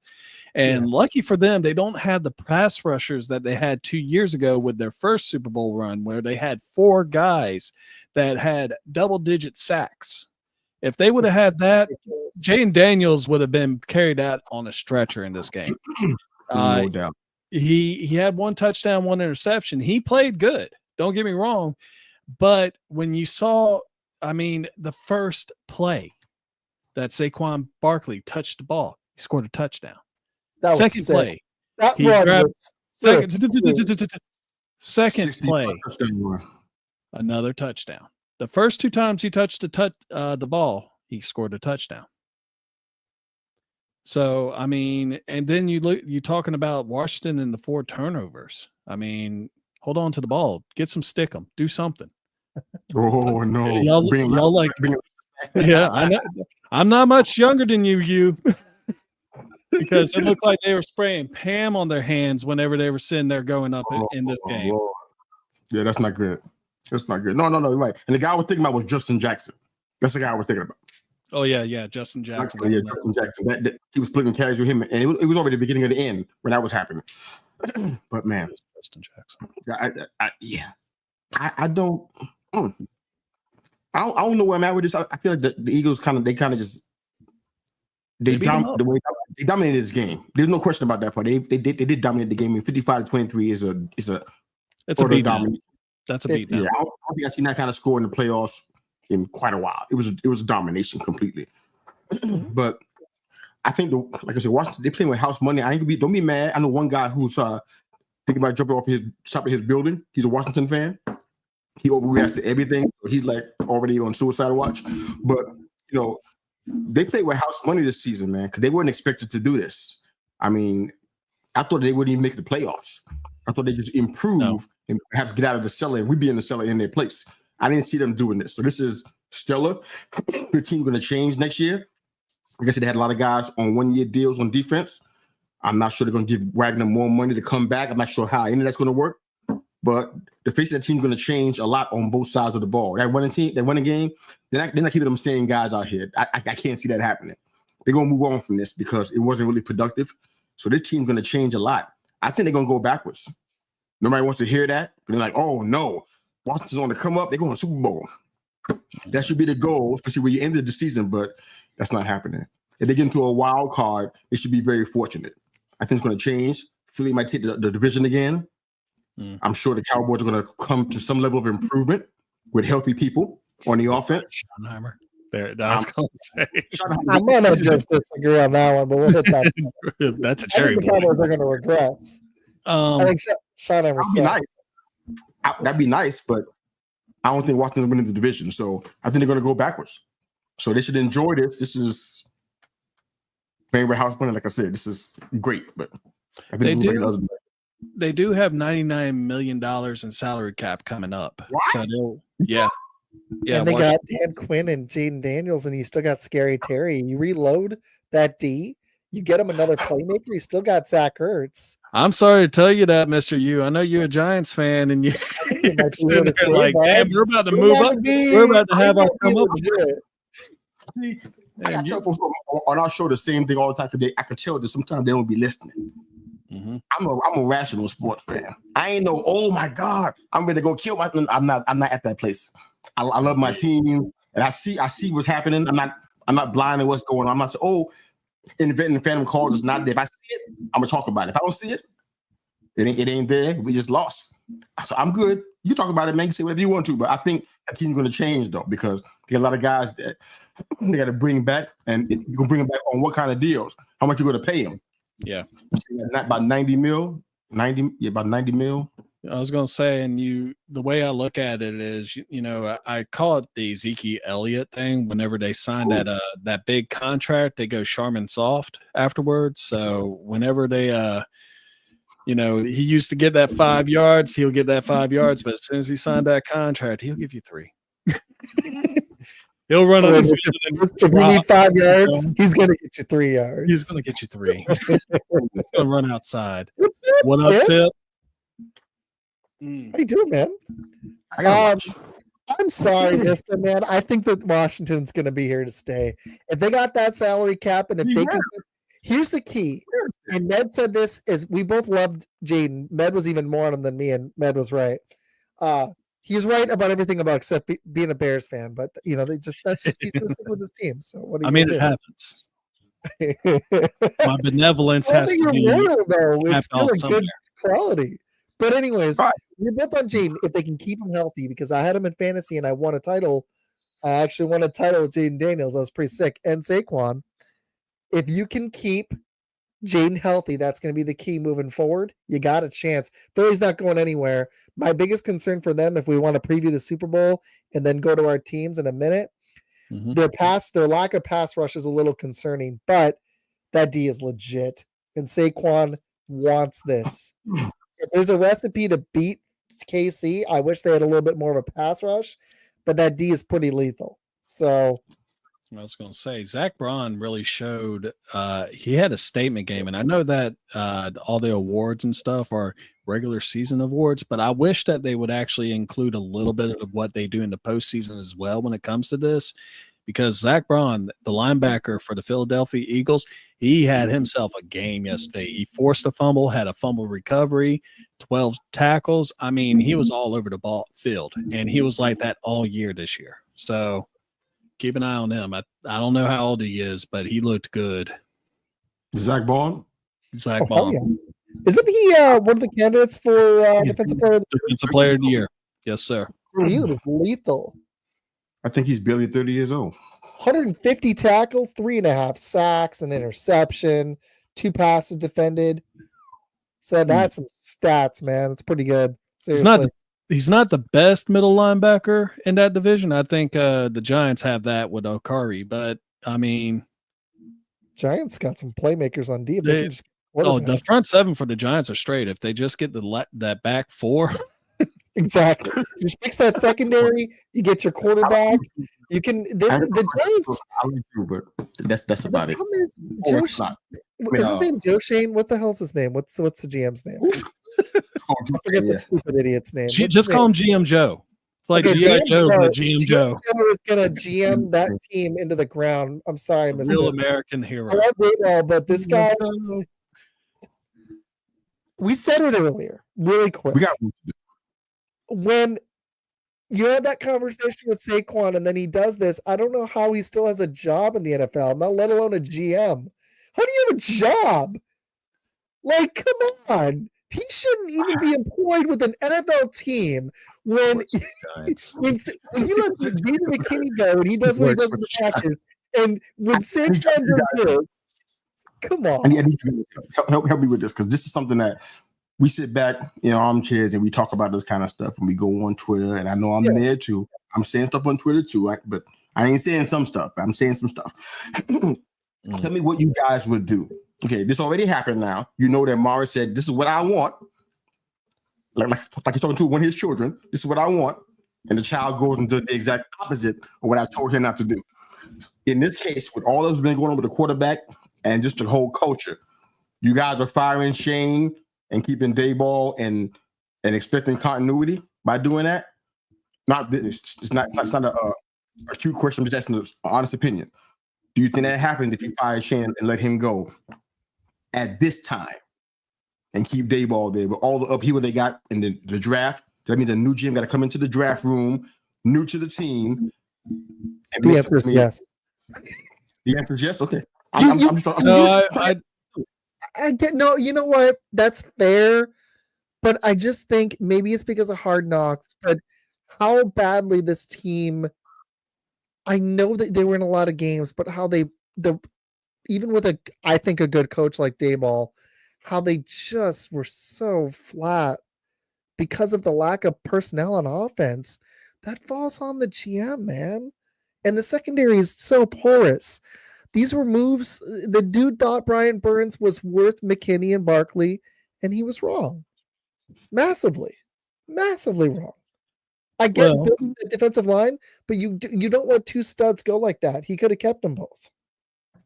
So I think his errors were so egregious and how bad they were that I personally would have, but I get it. The continuity thing is important because that's the same argument with Buffalo, that you don't really want to move on with new head coach because that's going to probably hurt your team for the next year, and Josh Allen ain't getting any younger. So I get it. But in this case with the Giants, you're going to be drafting a new quarterback, I would want to make sure I get the right one, and I don't trust Joe Shane. So yeah, I'd move on. Copy that. Made you feel the same way too?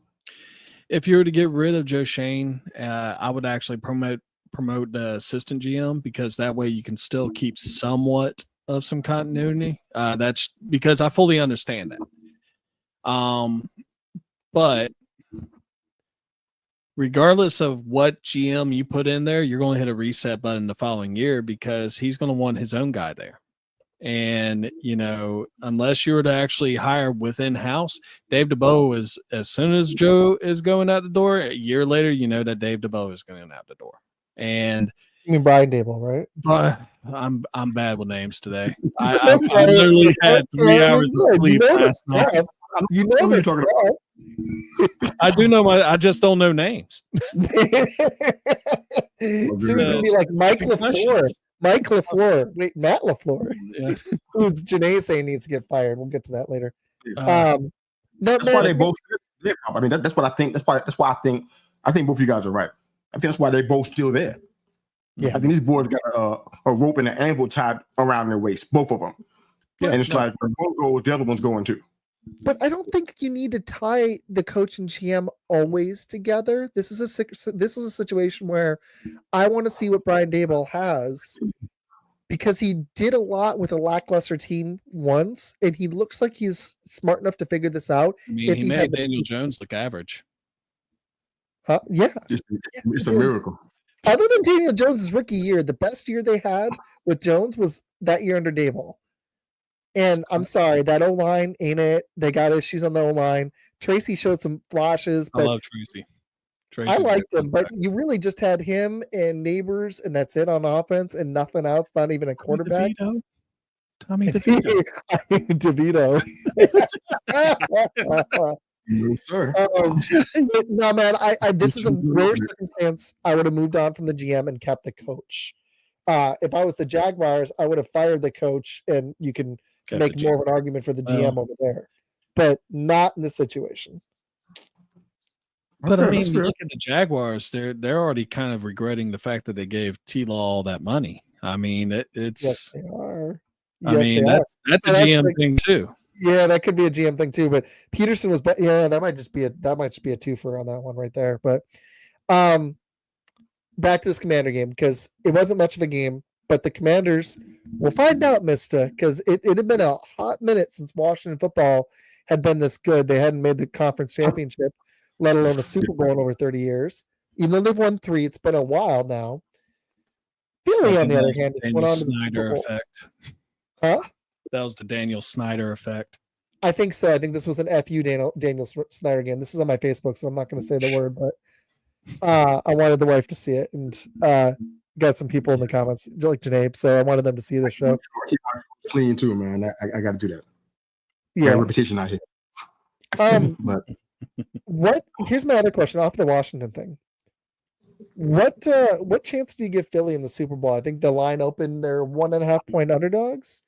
What chance do you give them to knock off KC for this repeat?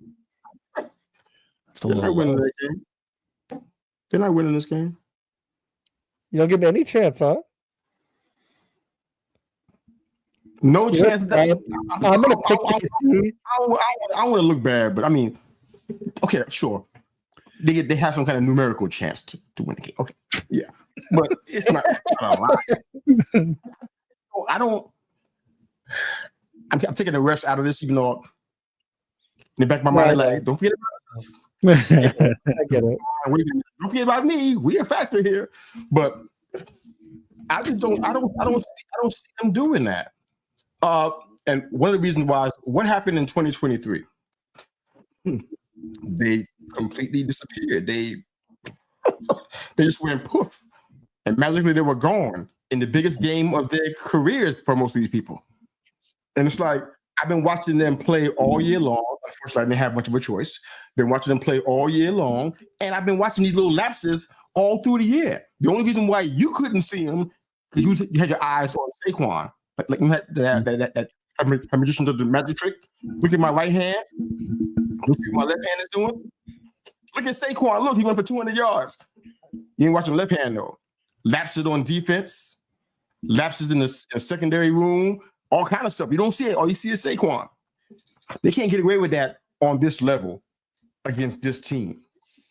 Like you said about the Bills, they got to play almost perfect on another level in order to beat the Chiefs. Yeah. I feel like it's the passing.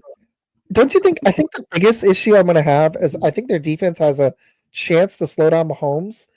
I think it's their passing attack. Don't you think, Mista? Like, I know Hurts looked good this game, but he hasn't this year. The dude didn't even throw for 3,000 yards. That's crazy. He didn't have to because of Saquon. If they stuck the box against him in this game, but I don't know if the Chiefs had the personnel to really do that. Maybe they can, maybe they can't. I'm not really sure. But they stacked the box against Saquon and limit him, and Hurts had to throw the ball. I kind of feel like, you know what? That's not going to be great. Hope Eagle fans are not on here hating on me. I'm not hating on your team. I'm just trying to give an honest answer here. I don't think, if I'm an Eagles fan, I don't want him to be doing that. I want him to be a manager in the situation, be a game manager. Yeah. Brown and Smith, when they're open, take advantage of the left KC defense in the middle of the field, hopefully. Well, probably in their case on the sideline, that's where they're most vulnerable.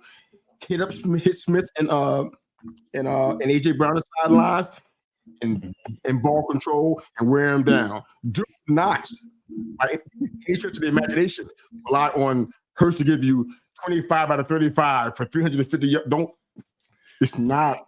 That's something. Start Tanner McKee. You know, Mr. Dude, you're making amazing points, and I'm going to say this. If the Eagles can't get over the hump in this Super Bowl, I know this is controversial because the dude's made 2 Super Bowls, and they just paid him, so it's going to be really tough. But can they win one with Jalen Hurts? Because he's got weapons, he's got a defense, and he's got the best running back in football. He's got the best offensive line in football. He's got a good offensive coordinator. What more does this dude need if he can't get this done? What else can you give the guy? He needs to have a golden arm. They have a better roster than Philly, but Jalen Hurts is holding this team back. Coaching is the only area KC has a clear advantage. And at quarterback, the Eagles have a better running back. They probably have better weapons. They have a better O-line. Their defense statistically was better all season. And I'm still picking KC. I don't think it's controversial at all. If you take him out and put in whoever you want. Wait. There it is. What happens to this team? What happens to Tanner McKee? You sure? I mean, he can throw the ball. He looked good in those 2 games he started. What happens to this team? This team goes to a different place. So you're right. I think he's the difference maker in not so good way for this team to go. It's clear. You can see it. When he's forced to take over a game, it doesn't look good. Can you find one game this year where he was forced to take over and it turned out well? Off the top of my head, I can't find one. We can go and dig for it, dig into the archives, but I don't recall one. If there is one, all you're going to find is one. he cut the turnovers down this season, but he statistically went way down from previous seasons. I know he missed 2 games, but he seriously regressed this year. And I don't That's how you cut understand. the turnover. AJ That's how you got cut Brown's- down. I know they leaned on the running game, but the passing attack looks so flat. I don't get it. He's at Saquon's house right now, giving him a mani pedi right this minute. That's what's happening. Because he knows that Saquon, if it wasn't for Saquon, he had to throw the ball and he'd be in trouble.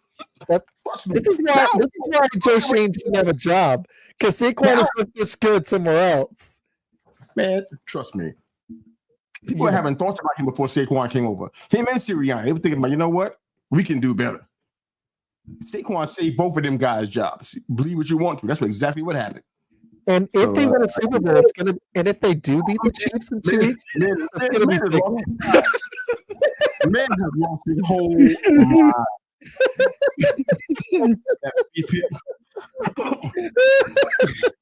I don't even know why that would be. Why would we even think about that? Why would we even help them? Oh man, I gotta start there. Why would we help them? Number one, help them do it. Help Travis Hunter. Why would we help them do that? Yeah, get you some Travis Hunter. I mean, among other options, or they might get Abdul Carter. Do we want to see him twice a year? With that defense already strong? Why we wouldn't help them do anything like that? They can give us a whole bucket of gold, and we still say no. We wouldn't do that. I'm sorry, but I can answer that question. No, we would. The answer is no. Emphatically. Okay. So here's I got another question for you, really quick. I got some more stuff. If not, it's not a Jalen. It is a Jalen Hurts question, but it's not a trade question. If they do lose the Super Bowl, do you think more of the blame, if Hurts doesn't have a great game, it's going to be on Jalen Hurts or Nick Sirianni? Sorry, is it possible to say both? Can't say both? You can say both, but at the same time, the way that I look at it is, and this is any level of sport, is it's no longer on the athlete, it is on the head coach, because they are the ones that are supposed to get their players ready for that game. So if Jalen Hurts comes out there and is flat, that's on the coach. If he comes out there and he just rips it up, that's on the coach. So regardless of what happens on the field in today's sports world, it might not be 100, but that's great. Every person that I have dealt with all the parents and everything like that, at the very end of the day, if I didn't get my kids ready or if I didn't get my players ready, it was my fault. Which is really unfortunate, because the players need to hold more culpability. Because no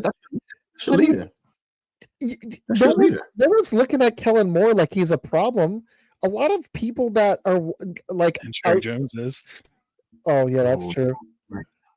Oh, that's another story. But a lot of people are blaming Kellen Moore because of the passing attack. They're looking at Jalen Hurts now. They're starting to look at him and be like, "Dude, what's up? You got everything you need. You're good, man." So the reason why I'm picking KC is because I don't trust Jalen Hurts in the passing attack. I'm hoping, because I don't want KC to win, that I see more of what I saw on Sunday.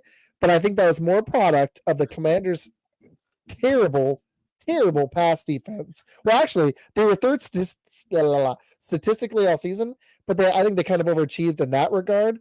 And their defense, they gave up over 500 yards to Detroit and then came back and gave up a 50-burger in Philly.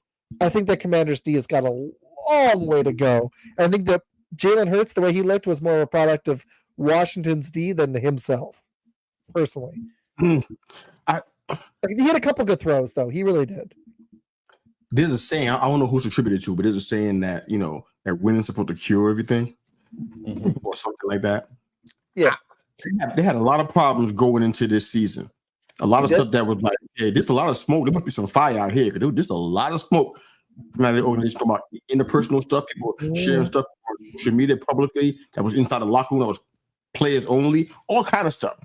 The only reason why nobody's talking about that right now is because of that right hand I was telling you about earlier. Saquon, history. That stuff is not over with. It hasn't been, I doubt it's even been resolved, probably just been forgotten about. You put dirt on something, just pretend it's not there, but keep putting dirt on, or putting a pile of clothes on top of it. That's what's happening with this thing. the same situation right here. So for me, Sirianni and Hurt, I ain't gonna say it's 50-50, but if this goes south, especially in a bad way, like a blowout, both of these guys getting looked at. But you said it right, though. I think Hurts is accountable for a lot of this stuff because you loaded the box for everything on both sides. He loaded the trenches up, which was a problem for them in the past few years. They fixed it. They put some trouble. Jalen Carter been playing out of his mind. They put some bodies on both sides of the ball. They strengthened the secondary, which is something that we talked about on our show in the offseason. The secondary sucked. Yep. It was horrible. And they fixed it. I mean, is it perfect? No. They fixed it. It's better. So they've been doing the kind of stuff they fixed with the offense. Devontae Smith is healthy now, so not a whole lot of work to do there. So they fixed it. The linebacking core, they fixed some of that too. So the only thing that's kind of the thing is the quarterback. So it's like he ain't escaping culpability if this goes south 2 weeks from now. I don't care. There's no way getting around this. Is Sirianni going to be the first one out? I don't know. Maybe because the head coach always gets it first. And they don't deserve it. But there's going to be eyes on her. These two eyes specifically, like, okay, this is on you. What you got. Yeah, it's going to be a him primarily, but Sirianni get the hook though, probably first. And you look at what happened. Excuse me. You look at what happened last year. 1 year removed from going to the Super Bowl, and they were already talking about getting rid of Nick Sirianni. And that I thought was just crazy to me with the simple fact that, y'all just went. Yeah, he lost. It looked like a lost ship that last half a season for the Philadelphia Eagles. And then when they went into Tampa and they got their ass handed to them like they did, that sent a message. And you're correct. Their defense just did not look right. Now, their defense still does not look right up front. I know that they get a lot of praise for that and everything, but the defense I remember playing when they went in and beat up on San Francisco and went and played Chiefs the first time, they were number 1 in sacks that season. I think they had an obscene amount. I think it was like 72 or something, but they built through the secondary this time. Yeah, they built through the secondary, and I like Cooper DeJean. The man can lay lumber. You got Quanon Mitchell, who's great, needs to work on his hands, get that stickum. And, it's just you call him up. But I'm sure you're not busy. You can give him a call. But, yeah, I mean. They're missing Dean, though. Is he out for their season now? I thought he put a comeback. I had notes on him a couple of weeks ago. I thought he put a comeback for that game. But if not, he may be back for the Super Bowl if he's not back already. Getting Gardner Johnson back too was slick. I think Slay is out, but they still got Jalen Carter and Josh Sweat, so they can bring a little heat. Well, Jalen Carter also went down towards the end of the game this past week. So two of their O-line guys, Dickinson and Jerkins are both hurt. They're gonna need that. They're gonna need that. One with his back, the one with he was limping. I don't know if it was an ankle or upper leg. I don't know what it was, but both of them. That was Sunday. That was yesterday. I gotta say, if you told me Travis Kelce was gonna only have 2 catches for 19 yards, like you could have told me nothing else about that Chiefs game, and even if they'd won, I would have felt good about them going. I would have felt good about Philly, but that's right, Mitchell's out too. Shoot. I didn't know that. I forgot about Mitchell got hurt. That's right. That was late in that game. I don't get Kelce in the fantasy. Once they're up 30. I forgot about that. Kelce's on my non-fantasy draft list for that reason. I never draft him. That's what I'm gonna get. Speaking of Jones, that's what I'm gonna get.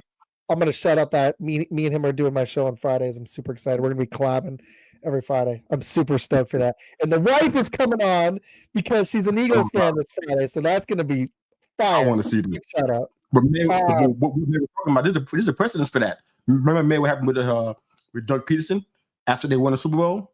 Yeah, very true. Yeah. When he did that shady shit with they fired that dude. Yeah, exactly. They're like draft position. You think Sirianni's immune to this? No, you're done.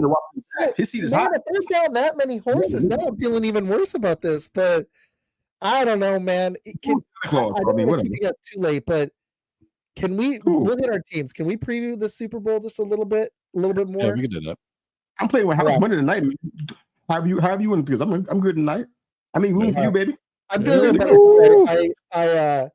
I'm trying to kick this cold. Jones over here is a Cowboys fan, by the way. You? Yeah, I know.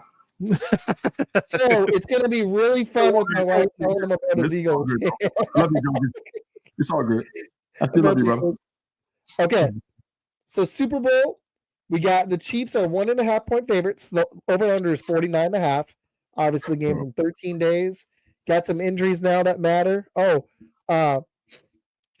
It's they're going to need a couple of these guys back. Mitchell's going to need to play. They're going to need a couple of those horses. It's crazy, man. Seriously, statistically, in every category except for passing, the Eagles are better all over the freaking place. Run D, the Chiefs barely edge them, but you look at the stats, it says Eagles, Eagles, Eagles, and yet I don't know, man. Like, if they had any other dude at quarterback that could actually freaking throw the ball, I'd like him. But come on, start Tanner McKee. What percent chance do you give the Eagles to win, Mista? You said there was a number. What's that number? Oh, it's lower than 20%.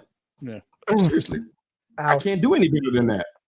I don't care what that line says. I don't see it. And this is even if Jurgens and Dickinson are fully healthy and Mitchell is back. I still don't see it. I'm gonna do everything in my power to not use the R word in this situation. I'm leaving that out of my response tonight in regards to this. I still think they ain't gonna win. I just wish they had a pass rush. It sucks because the Eagles D is great. They're not that great at getting the passer. They've got 41 sacks in the season. They're barely better than the Chiefs in that regard. Both teams don't really get to the passer. That's 13th and 18th. They get 41 sacks in the year. If this was a team built on the pass rush, I'd like their odds better because I think that's the way to get to Mahomes with those shaky tackles on that O-line. But they're not really the type of team to expose that unless Jalen Carter just goes nuts or Sweat. So excuse me. What'd you say, Matt? I was going to say Josh Sweat and Nolan Smith are your leading two sack artists with 6.5 and 8. It's not dominant. No. Like, you remember the last time Mahomes lost in the playoffs, if I'm right, wasn't it when was it the Bucs Super Bowl or was it the year after that when he lost it was the Bucs Super Bowl. That was the year that Brady said, "Look, I'm still your daddy," and just basically whooped him right then and there. That defense had, but you also got to think it was kind of a one-trick pony offense at the time. They still had Tyreek Hill, so you knew they were going to try to send it deep a couple times, and then Kelsey would do his little krill route after 10 yards and then fall forward. Yeah. That was their offense. They lost the Bengals the following year, so they lost 2 playoffs in a row without what they'd won the Super Bowl in 2019. They beat Jimmy G, porn star Jimmy's team, and then they lost the Bucs, who had a dominant pass rush and blitzed the heck out of him, and he ran for his life. There was like a stat how many yards he ran, but you guys got to refresh my memory. In the Bengals game, I think they lost was like 27-24. Did the Bengals get after Mahomes, or did Burrow just outduel him? I'm trying to remember that game. That was the year after that they retooled that offensive line. So the offensive line wasn't. Yeah, they were having some issues with it. Okay. And they went out and brought in some new blood. Okay. Because I was trying to remember what's the recipe for beating the Chiefs? I'm looking at their last 2 losses. And I thought they sacked them a few times in that game, no? Yeah, that's what I'm trying to look up. Okay. I gotta find the year. I'll find the year. This is that game. It went to overtime. It was 27-24. Went to overtime 3 years ago. That was the last time we saw Burrow do anything in the playoffs. But again, that's on his defense, though. That was on his defense, but he did show up. But I'm trying to load it. Yeah, I'm trying to remember that game, but I do remember the Bucs. That's my issue. Is I just don't know if the Eagles have the right type of defense. But when they've been on this season, they've been pretty lethal, and the Chiefs are kind of lacking. The Chiefs are kind of lacking playmakers. I still just can't find a recipe here unless Saquon just goes nuts. That's it. Saquon's going to have like 200. again. Can he do that? Even then the game's not going to be close. Even then, I just kind of feel like I'm with you, man. It's hard to pick against the Chiefs now. I was hoping the Bills would do it, but I don't know. He was sacked 4 times and had 2 fumbles. That's what I thought. I recall him running with his eyes wide open, like big saucers. I recall seeing this before. But to me, this is a coaching thing. You talk about Saquon, and he's definitely a threat. I think this is about coaching. Yeah. I think this is going to show how good a coach Andy Reid is versus Nick Sirianni. This is a big stage. And last time they were here, Sirianni, for lack of a better word, his emotions got to him, and the team imploded. I don't know how else to put it. A lot of things that he made, going for it on 4th, just out of emotion and not making the smart calls, it cost them, and they got beat up in the Super Bowl. They got pushed around. Is that same person healed of all that now? Is he better now? Is he all together? I don't think so. I see it throughout the course of this season. In games that they were winning handily, he was still emotionally frazzled, and they were already winning the game. So I'm like, so it was just a situation that he was in. He got in his feelings. It wasn't the score, how much they were winning by. It was like the 4th down, crucial, intense situations. He got frazzled. You're going against Andy Reid, perhaps one of the greatest coaches, if not the greatest in history. If he does a couple more things, he's going to be considered the GOAT, probably. You know what I'm saying? And Sirianni, who doesn't seem to hold up well in pressure-packed situations. It's going to come down to that to me. I think it's going to be a difference in the game. That's why I cannot pick the Eagles. Reason 1,590 that I can't pick the Eagles. I just can't do it. I love it. Because he covered 1,089 on his show last week. Can't do it. I just can't do it. Now, Jimmy, can you even see that though? Seriously, I don't want to give Reid too much credit. He gets what he deserves, but can you see Sirianni out coaching Andy Reid? No, see, this is the kind of game. Like, what way it happened in the Super Bowl. I don't see Sirianni out coaching Spags. You stop it. Yeah. Spagnuolo? I mean, that dude should be a head coach somewhere. And I mean, got the gig of a lifetime right now. Yeah. It didn't work out well. He deserves another shot at it though. And that Ram situation was not a good. It was. I think he likes being there because how old is Spags now? I think he's a little older, and I think he's just having a blast running that D, winning Super Bowls every year. Why not? He won another one as a DC before. Now he's won 4 rings. You know it's true because before Black Monday hit, he was supposed to be, his name was floating around for head coaching job. And that thing died faster than a store. Got it from a store, like from a Walmart. The thing died so quick. Then his name for anything, any kind of job. It was over. He don't want to leave. No, he's smart. He's smart. He's like, I'm going to stay here and stay with the Chiefs and win multiple Super Bowls. He's only been there 5. He's been there since 2019. He's won 3 rings. He won 1 before. He's like, I'm just gonna chill here and keep winning rings, and they're gonna keep drafting me studs on D, and I'm just gonna keep having a blast. And he's one of the reasons he won that game. That pressure he cooked up on that 4th and 5, Allen, it was a miracle he even threw it in the vicinity of Dalton Kincaid. So yeah, it was a miracle because he was shocked. It was like a no blitz. And all of a sudden, 3 guys came running in. Allen was like, "Oh, surprise!" I mean, I'm like, "You never saw that before? You sure?" He always blitz when the game's on the line. Also, really quick on the Spagnuolo thing, Mista and Med.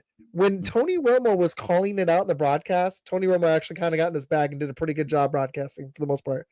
But when he was calling out that on the 4th down that Allen tends to go left, if Tony Romo, the broadcaster, knows that, Spagnuolo knows that. Oh, it runs behind the left guard? Yeah, you got to do something different if they're ready for it every freaking time. Change it up. Well, that's not what he did in that play, though. He went to his right, and they were after him like like hungry dogs. No, he's talking about the Josh Allen when he grabbed the ball and they said that he didn't get the 4th down conversion. and he was running, got stood up because he was going around Osorius Torrance, which is their best run blocker. That's why he always does that. Yeah. But yeah, as far as the other thing that Mr. Yu is talking about, he rolled to the right, and I mean, they called the perfect play for him because they overloaded that left-hand side and sent 3 people on there. It was beautiful. I'm a defensive player, so. My favorite thing was playing safety. I had a blast. Safety was fun, man. Wish I played longer. Matt, what do you think? They have any chance at this? At the beginning of the year, and this is before the injuries and everything like this, and I'm going to find a clip because everyone's like, there ain't no way. I actually picked Chiefs and the Eagles to play in the Super Bowl, and the Eagles winning. So you're going to stick with it? I'm having a hard time doing it right now because you look at all the injuries they have now. There are 2 weeks, but you're also getting 2 weeks where Steve Spagnuolo is going to have to game plan for that. You're looking at Chris Jones. He always steps up. He has George Skalopoulos on the side that's really become more of their pass rush specialist. He's been killing it. And they've been developing players. The one thing about the Kansas City Chiefs and everyone, look, we have winners fatigue. We all do. We hated the Pats at one time too. And you look at what they're able to do. They're drafting people, but we're sitting there and we're like, who the hell is this? This was like 3-4 years ago.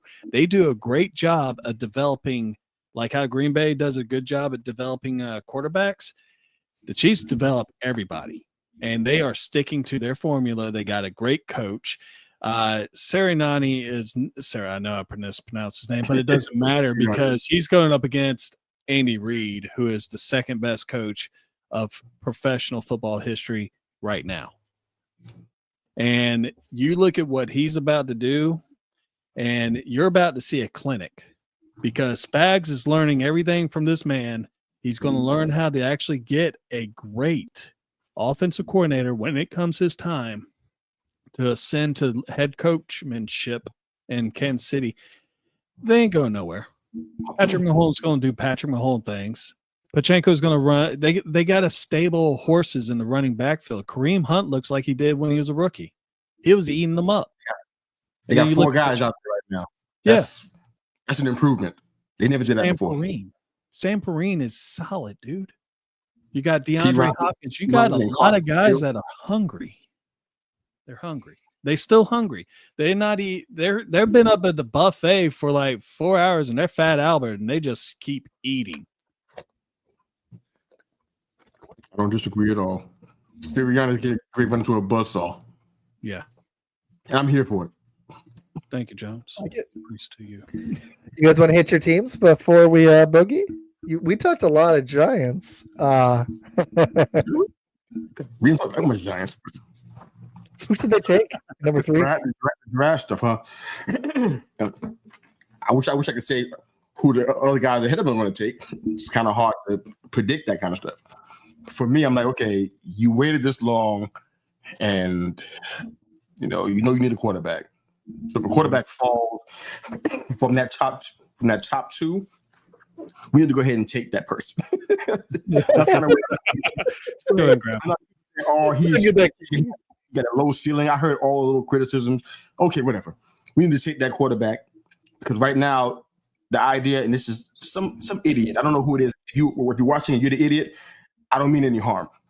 But tanking again for Arch Manning, who may possibly help you, is the most idiot I've ever heard in my entire life. What we have to do is lose like fashion, like we did this year, to be in the upper echelon of the draft in the first round to potentially have access to him, which is the absolute most stupidest thing I think I ever heard in the history of sports talk, podcasts, etc., radio and everything. That's dumb. Nobody got time for that. We need to go ahead and push past this 11, 12-year drought we've been in.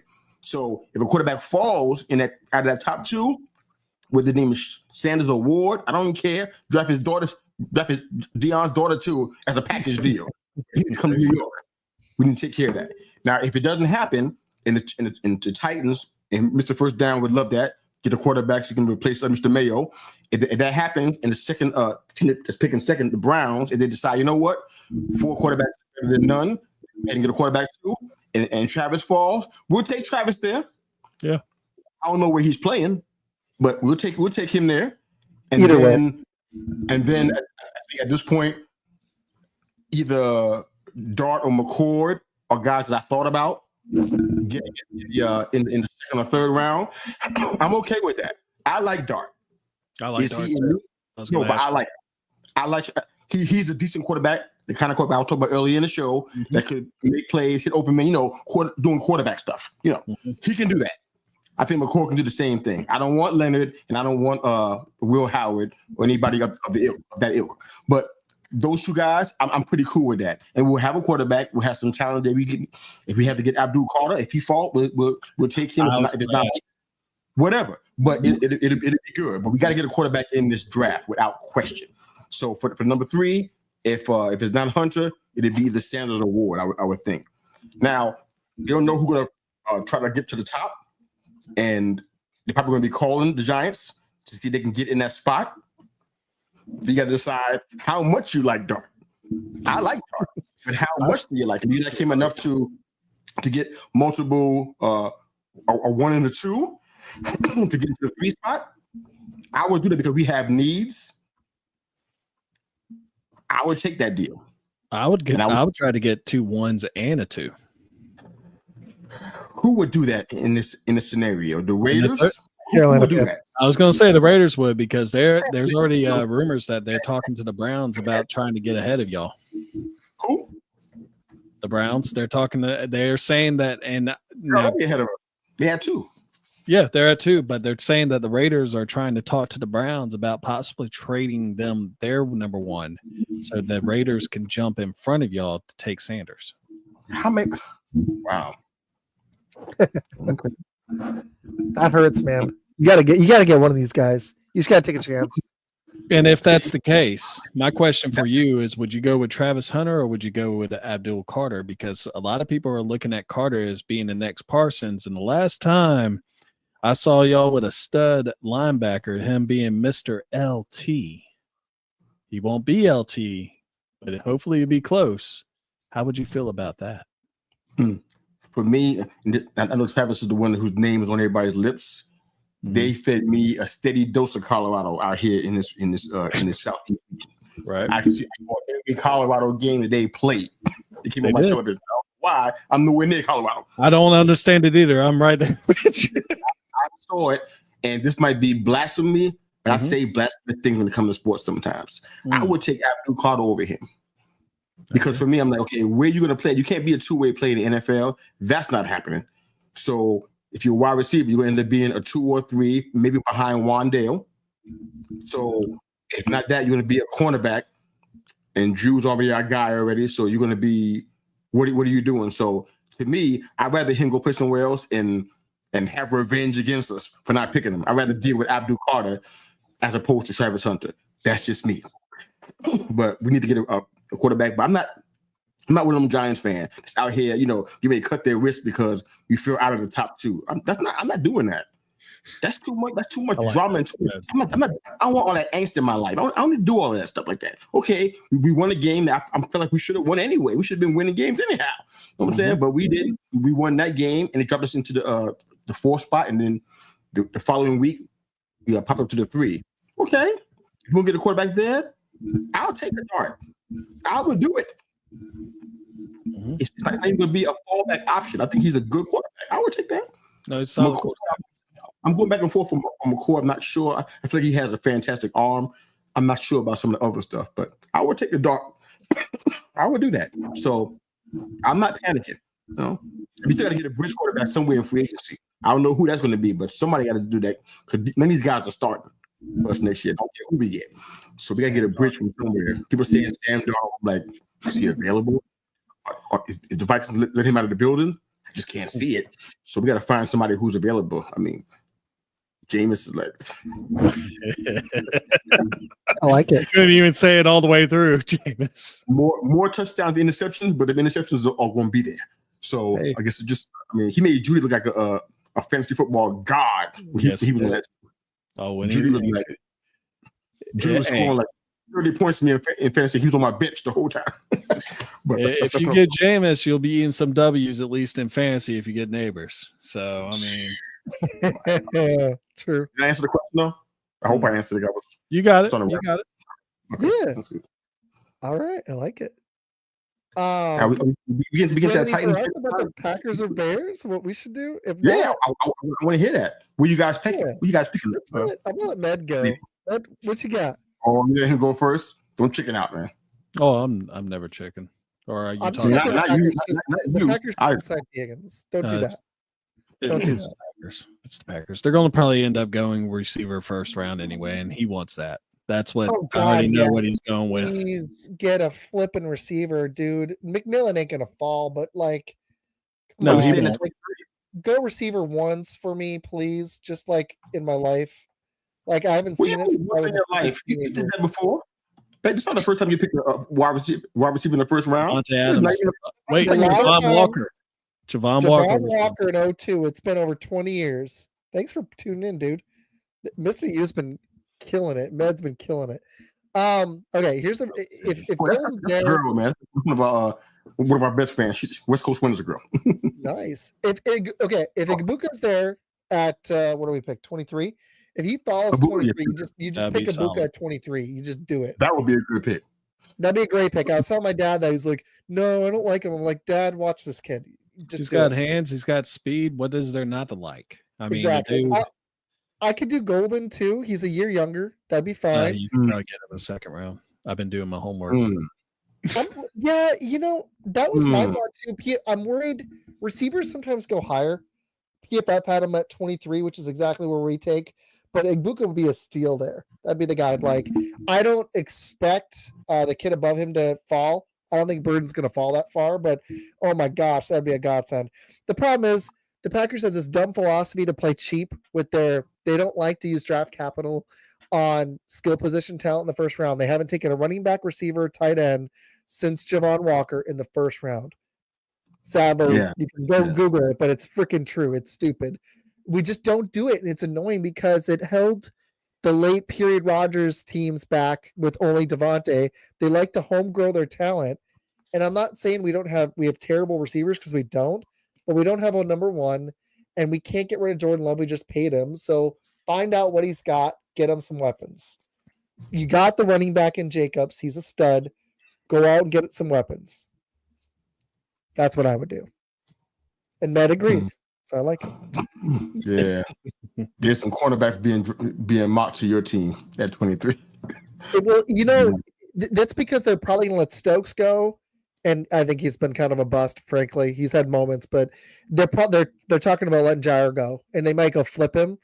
And I'm hoping if they trade Jair, they go flip him for a player. Or maybe even package a pick and go call up the Seahawks. This would be bold. They won't do this, but call up the Seahawks. Hey, is DK available? Okay. We'll trade you Jair Alexander and a second and see if they bite. That's what I would do. I have a question.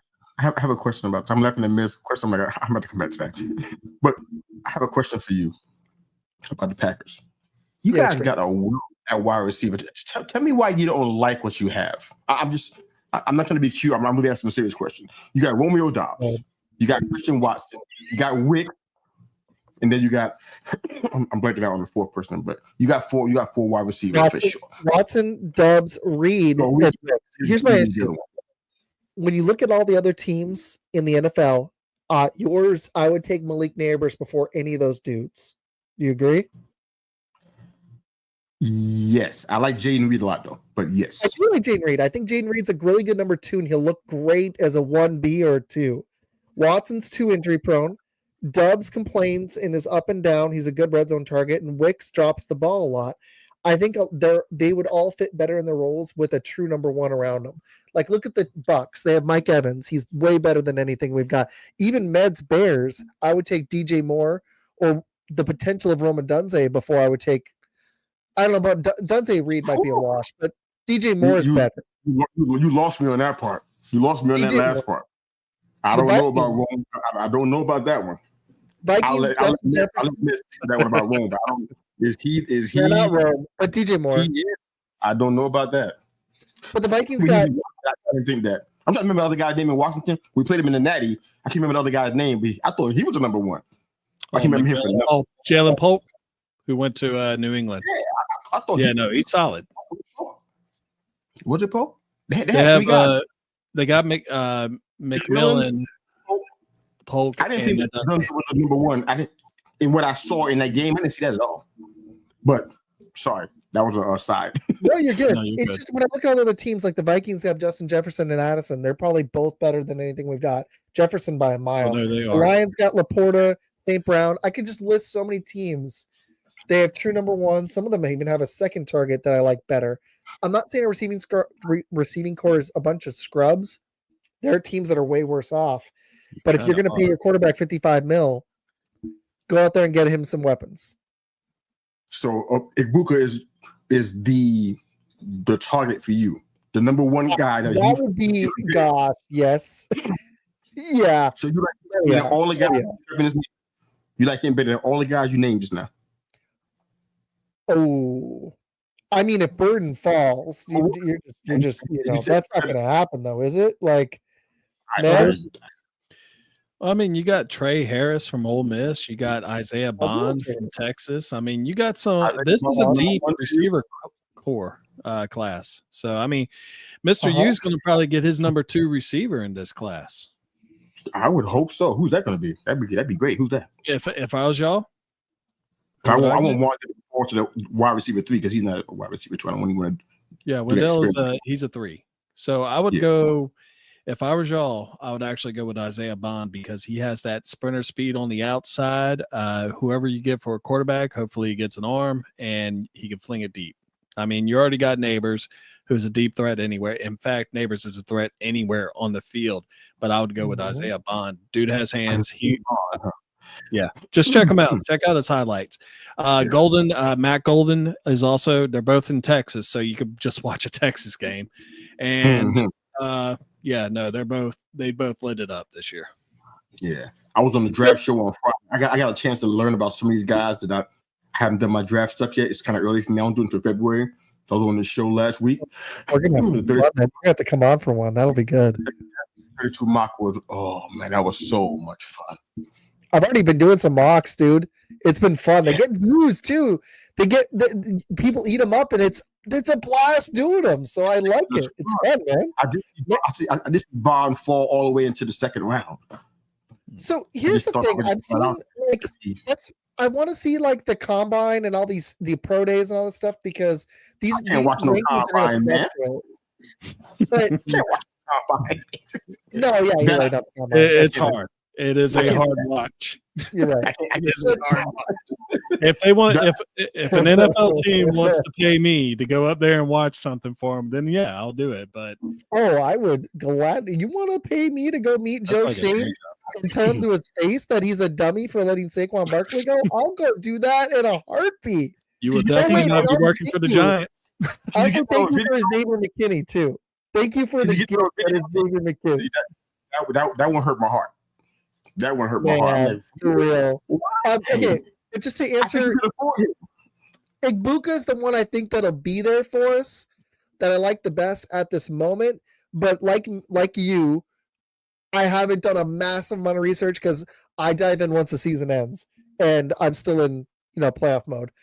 But it's just the guy based on footage. I just really like him. I've actually watched this kid a lot. I would love it. But that's my number 4.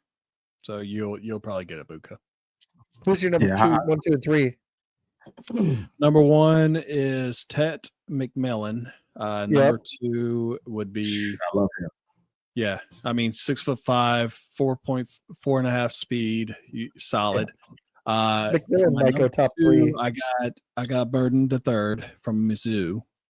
Okay. My third is actually Isaiah Bond, I believe, and then fourth is Ibuka, and then fifth, I think I'm tossing it up between Golden and Trey Harris right now. I'm just not sure which one to go with because Harris is 6'3" with a 4.5 140, and Golden is 6 foot with like a 4.44. So, I mean, to me, and I got in another argument with people because that's what I do on X, and.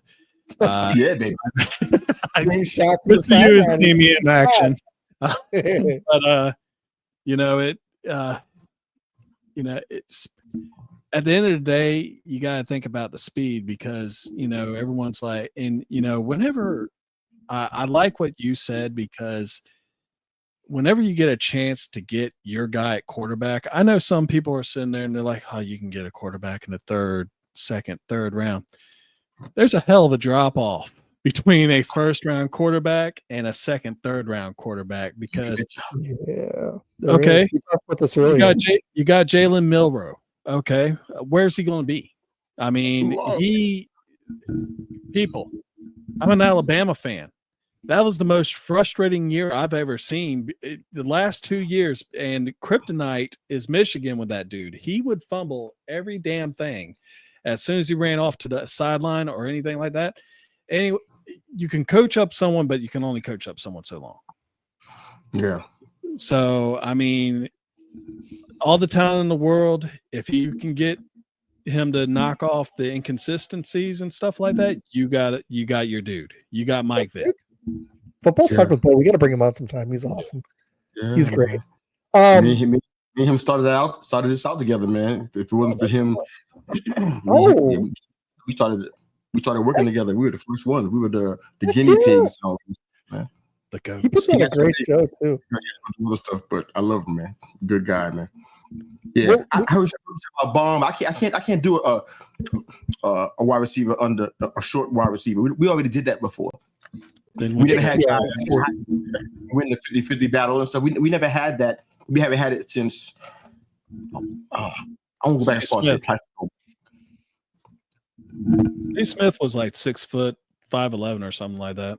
Yeah, he was a stud. He was 5'11", but that's not it. Like Plaxico, but there was somebody else after him that had a height. New York had some underrated receivers in New York, dude. Seriously, some tall receivers, man. So I wouldn't move on. Receivers. Neighbors looks legit. I was on him before the draft, and I almost ranked him above Marvin Harrison Jr. And damn, he looked good, dude. And that was with bad quarterback play. This is gonna be fun, man. We gotta be fair. We gotta do Med's team. Yeah, please, man. Med, why don't you kick us off? And then we'll wrap up the show. What should the Bears do? It's kind of obvious what our issues is, and that's left guard. I mean, it is extremely obvious. Whenever you invest money into a quarterback, you need to protect them. I think that as far as our right tackle with Darnell Wright, I think he's good there. We might have a left tackle as well, but our middle line gets its crap pushed in on a regular basis. I am taking in the fact that you're on your Facebook, so I won't say what I would normally say. Why'd you do this, Isaac? I wanted it to be easy for the wife to watch and for others. I'm sorry. The poo gets pushed in the center of my lawn. It's like a leash. Come on, don't do that to me. But no, right now I would say if we were to actually get someone, I'm hoping that Will Campbell from LSU will slide down. Supposedly he has short arms like I do, so he's a T-Rex, and he will move he could be either your left tackle or left guard, which works for me because we have a few positions on the offensive line that we need to fix, and then we also need help on the defensive line because Dexter Jack is not going to do it on his own. So that's the two positions I really look at, and possibly maybe look. Actually, correction, our second round pick, I want Omarion Hampton from UNC, big bruising running back, 4.5 speed. Check him out, you'll like it. That's my second round pick.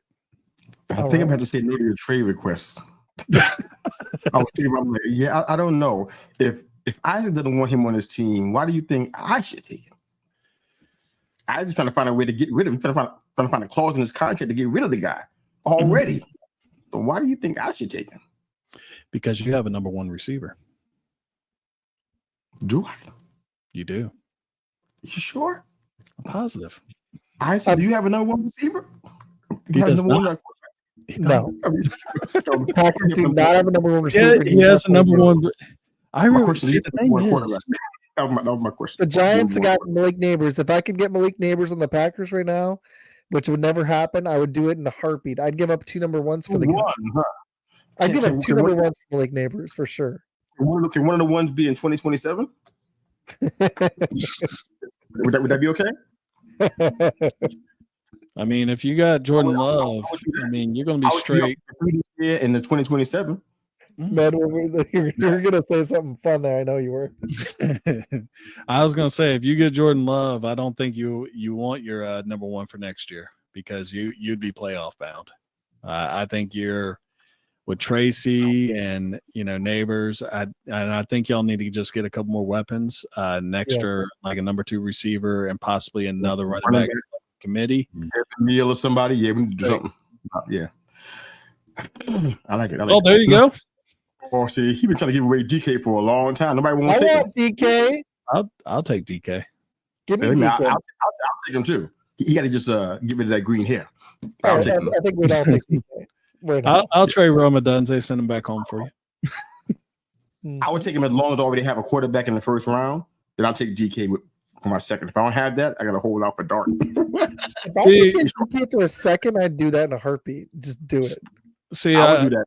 The thing is, Bo, is you got to realize is you got Geno Smith. And trust me. Mr. U, let me ask you something. This is something I asked on Twitter the other day. What is Pete Carroll's biggest accomplishment in his career? Is it winning the Super Bowl or Geno Smith having 1 Pro Bowl season? I'm going to go with Super Bowl for 500. Are you sure it's not Geno Smith? 1 Pro Bowl season? I mean, that's pretty amazing in itself. I mean, me and him talk about Geno Smith all the time. He's playing for our team. We see plenty of flashes, but right now, it's all we're really seeing is some flashes. It's like if you turn your head too fast, you'll miss something. That's kind of what's been going on with him for the past season. At least I'm like, no, we good. We're good to go. I bet you that when Pete Carroll gets into the draft room, he won't pick somebody even close to that. I guarantee you'll find somebody else. Oh, for sure. That's not like that. I guarantee you. Matter of fact, won't be like Russ either. It's not like Russ either. Watch what happens. I also got to say, man, I know we got a little bit more, but I got to say, I think you guys have made this fun. I'm not feeling good at all, and you guys have made this a blast. I'm sorry, brother. No, it's okay. It's just a cold the wife had. It's just it hit last night, like during it wasn't because of the Chiefs. I started feeling it yesterday through the day, and then I felt it all day today. And I'm trying, but you guys are making this entertaining, so I appreciate it. Because like if I'm feeling like crap, and I'm having fun, that's always a good sign. So you got to come back on when I'm 100. maybe after the Bears beat the Packers, Mista, because that's when Ned was on one. Ned was wearing his shades, living it up because the Bears won their first game in forever. That was a fun one. O-line. I think he's just unhappy being there. But me and Bo had this conversation. I don't think you're on it. I think DK wants out. He can't do anything about it. He's just unhappy, man. Because he's got Geno Smith as his quarterback. I'd be pretty pissed too. I'm not saying that, Bo. Make sure you heard the right person. Isaac said that. Bro. He's pissed because he's Geno. He's like, I got this scrub. Throw me the ball. That's not. I don't know. That's the reason why, but okay. He's 35 years old. He should be getting his AARP card. If you don't mind me having a moment here for a second, I'm gonna tell you what I think he's unhappy. It's not because of G. I think he's unhappy because he feels he's a number 1 receiver, but he's not being treated like that with the targets that he gets. Yeah. JSN targeted him this year significantly, didn't he? It's taken over that team real quick. Yeah. He's become the number 1, the de facto number 1 real quick. Mm-hmm. And before Lockett had issues health-wise, injury-wise, he was getting a lot of shots too. And it wasn't a number 1 wide receiver allotment going to DK. So I don't think that's what's going on with that one. But I think you're on to something. I think that is part of it too. Not a Geno guy, but everyone's bad. That O-line is bad. It's so funny. Like in the NFL, there are ways to win. The Cowboys in the 90s built up a dominant O-line. And yeah, you had Emmitt Smith, but that O-line was special. The Seahawks did something similar. And the Cowboys tried it again in the 2010s, but Jerry couldn't get out of his own way. But the Seahawks did it with the Marshawn Lynch team with early Russell Wilson. And then they kind of got away from that. They even traded away their center for a tight end. They got away from building up that philosophy, and they haven't gotten back to it. They gotta get back to having a dominant O-line in Seattle, because that running game and O-line are so bad.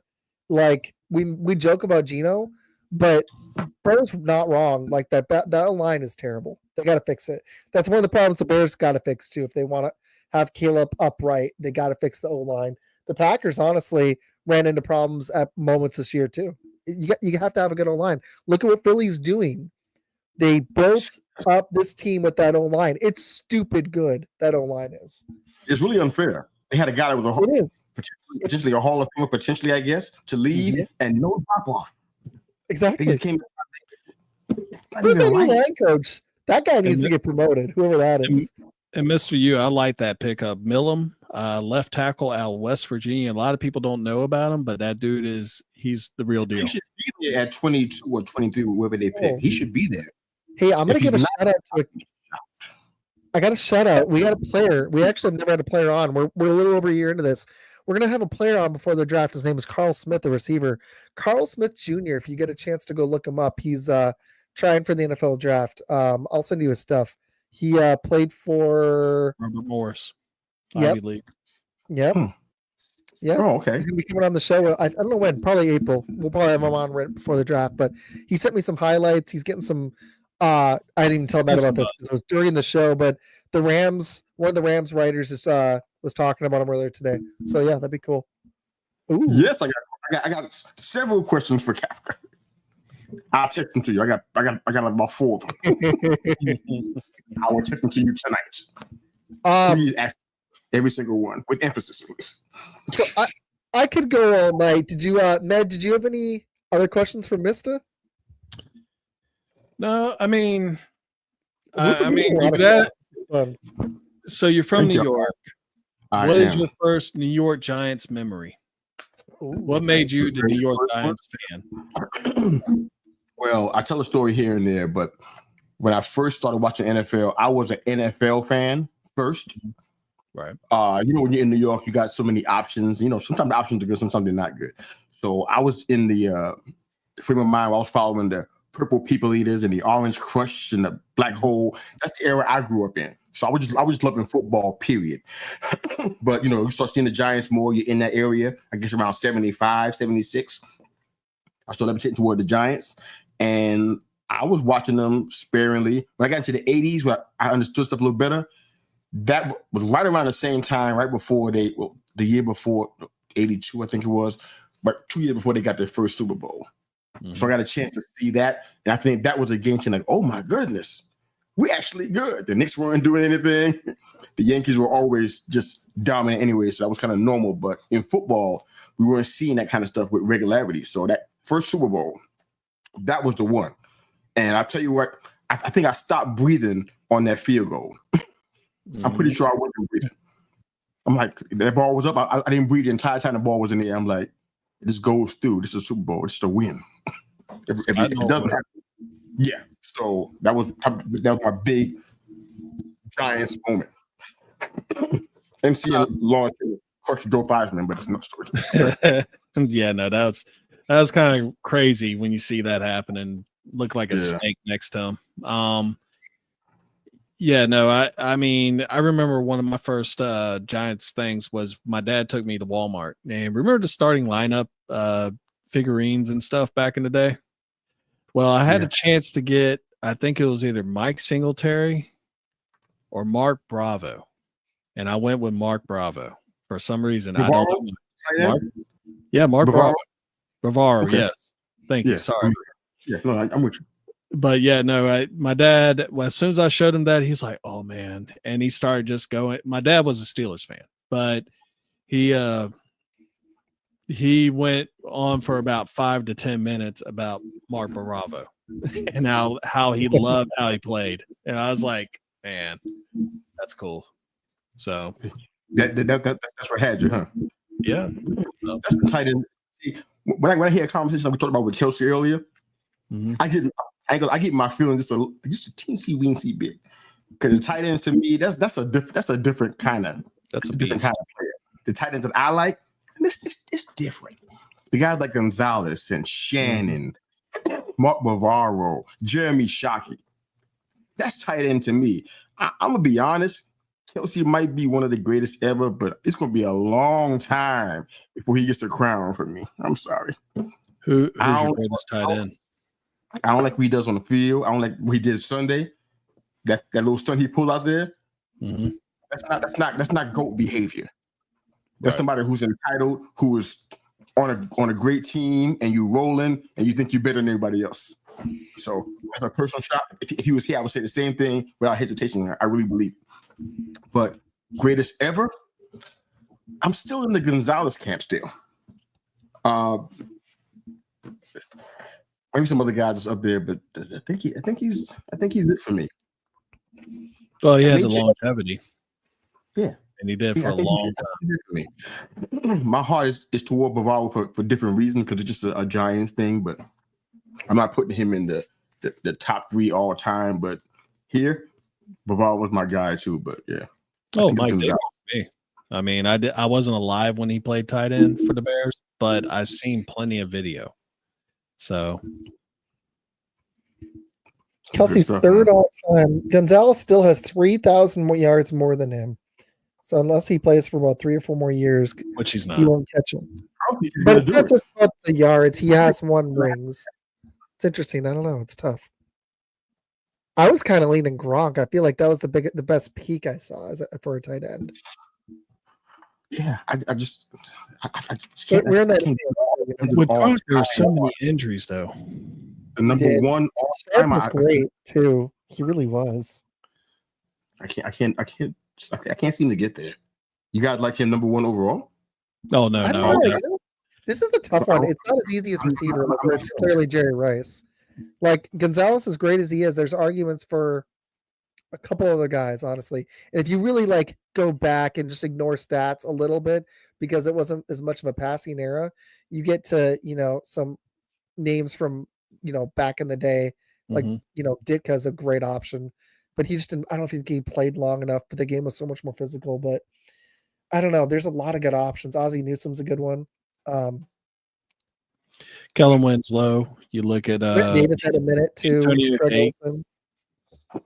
Yeah, there's a lot of good ones. Yeah. Antonio Gates really, really, honestly should be recognized more. He was 4th all time. There's a lot of good options. My top 3. He's in my top 3. I really need to make that list. I need to go do that's what I'm going to do this off season. That's a good idea. But, Mista, do you have any final questions? Do you have any final questions for us? My wife's messaging me. She's ready for that. Time to shut it down. But no, I'm just having fun, man. This was fantastic. This is great.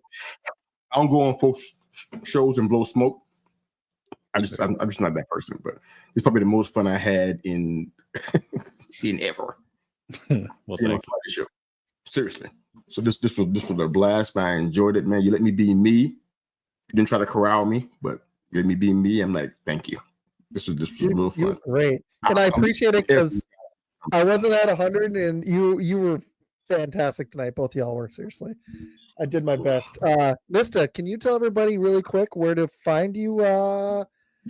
When your shows are T3. Everything that you do about your podcast, where they can find you on social media and all that good stuff. Absolutely. At They Call Me Mr. U. It's MRYU on Twitter, but it's MISTAYU everywhere else.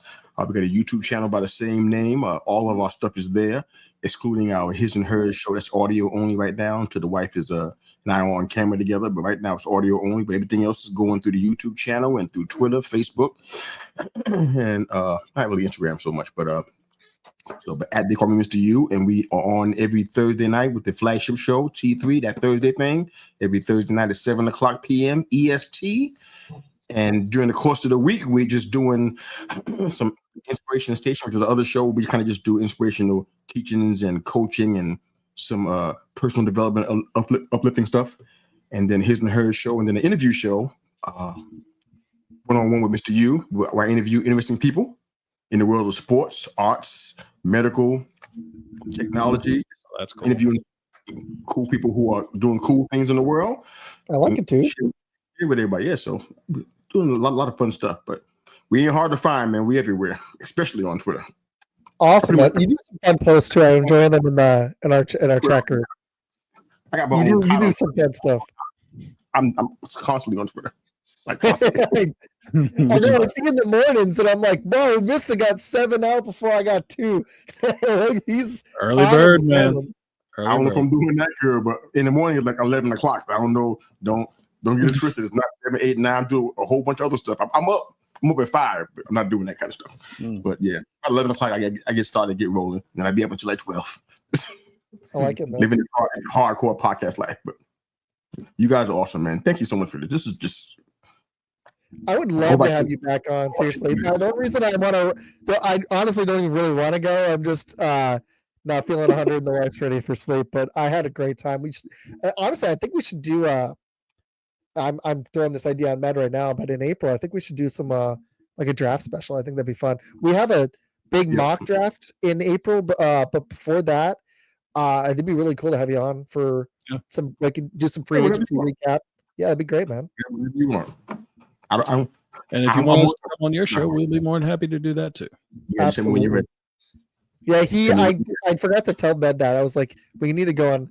Yeah, we've each got 3 this week. Maybe next week. Honestly, that'd be fun. Oh, I don't want you working that hard. That sounds. But just let me know. Let me know the Monday before. That's my due scheduling. And man, please, y'all can come right on. Awesome. I'm still looking for a 4th permanent host. I haven't filled that spot yet. But I'm still I'm not putting that application, so I'm not in the classified. I'm just trying to figure it out. In dark corners of the internet. I'm not doing too much promotional stuff, but you guys are invited. It's an open invite. Just let me know on the Monday before. Come on whenever you want to. You did great, man. You know your stuff. This was great. Seriously. Awesome show, dude. You guys are awesome. Really fun I had all the time. Thank you. Yes, sir. Thanks, dude. No, seriously, we appreciate that because we want it to be lighthearted but with some facts, and you were great. Med, where can people find you? What you got going on shots this week, dude? Well, you can also find me. In fact, go ahead and get dual screens because you could have Mr. U on one, you could have me on the other because I pop up at 7:15 p.m. Eastern time on Thursdays. It'll be amazing. Oh, wow. Me and you actually have talked about this. And the same time. Yeah, you told me that. Oh, yeah. Wow. Yeah. So, well, don't worry. I take breaks. So when I take a break, I'll let you know. And if you have nothing going on, I'll be more than happy to come join you. But we will be talking, of course, football. We talk football. We're going to start diving in some NBA action and everything like that. I am a former Seattle Supersonics fan. I can't wait to talk. And the NBA trade deadline, they put it right before it's next week. Mm-hmm. The trade deadline's next week. I don't know why they did that. It's crazy. Oh, let's talk about some Seattle. I'm ready for that. Deadlift shrimp. The 1990s was, in my opinion, that was the best basketball. I mean, I know that Michael Jordan and the Bulls were dominating and shit, but I mean, you look. That was when rivalries weren't what they are now, where it feels like everyone's in Paw Patrol. I mean, it's the everybody league right now. Hey, my best bud is playing on Miami. Yes, I'm talking about LeBron when he got down there with Chris Bosh. Not 1, not 2, not 3, not 4. I was like, come on, dude. It's like, shut up. Exactly. It's like, stop doing this, man. I hate stuff like that. And they can go crown yourself. I'm gonna crown you with a it sucks because I know it's funny. I took Dayquil actually, buddy, and Tylenol. It sucks because the talent pool in the NBA right now is it's so high. Everyone's taking 3-pointers. It ain't. I mean, when you sit there and they all do the same thing. I mean, it does. It does. No, you're right. They need to. Steph Curry, for all that he has done, positive. The one negative is literally I had this happen down at the Y, where this kid, like, we were like, hey, why don't you come play with us? I'm 44 years old and 290 pounds. I'm not going to keep up with you. But when you sit there and the only thing you do is do a step back 3, I'm fine with that because my fat ass ain't going to go run after and get that rebound. I want to pack you like nobody's business and say, come on, young buck, join me under the hoop. It's funny because I'm undersized. I'm like 5'11". Now I'm a little over 200. But even when I was small, I used to want to play in the post. And I had decent post moves. But that was my favorite position to play. And it's so funny that in the NBA now, even still, the teams that are rocking either have a ton of depth like the Celtics, or they got a dominant big. Giannis for the Bucks, they won that title. And now Jokic he's a unicorn, but the game still, if you have a dominant big, it still matters. It's like having a running back in the NFL. It really makes a difference. Okay. Last question then. All right. Who is, I'll go ahead and say it first.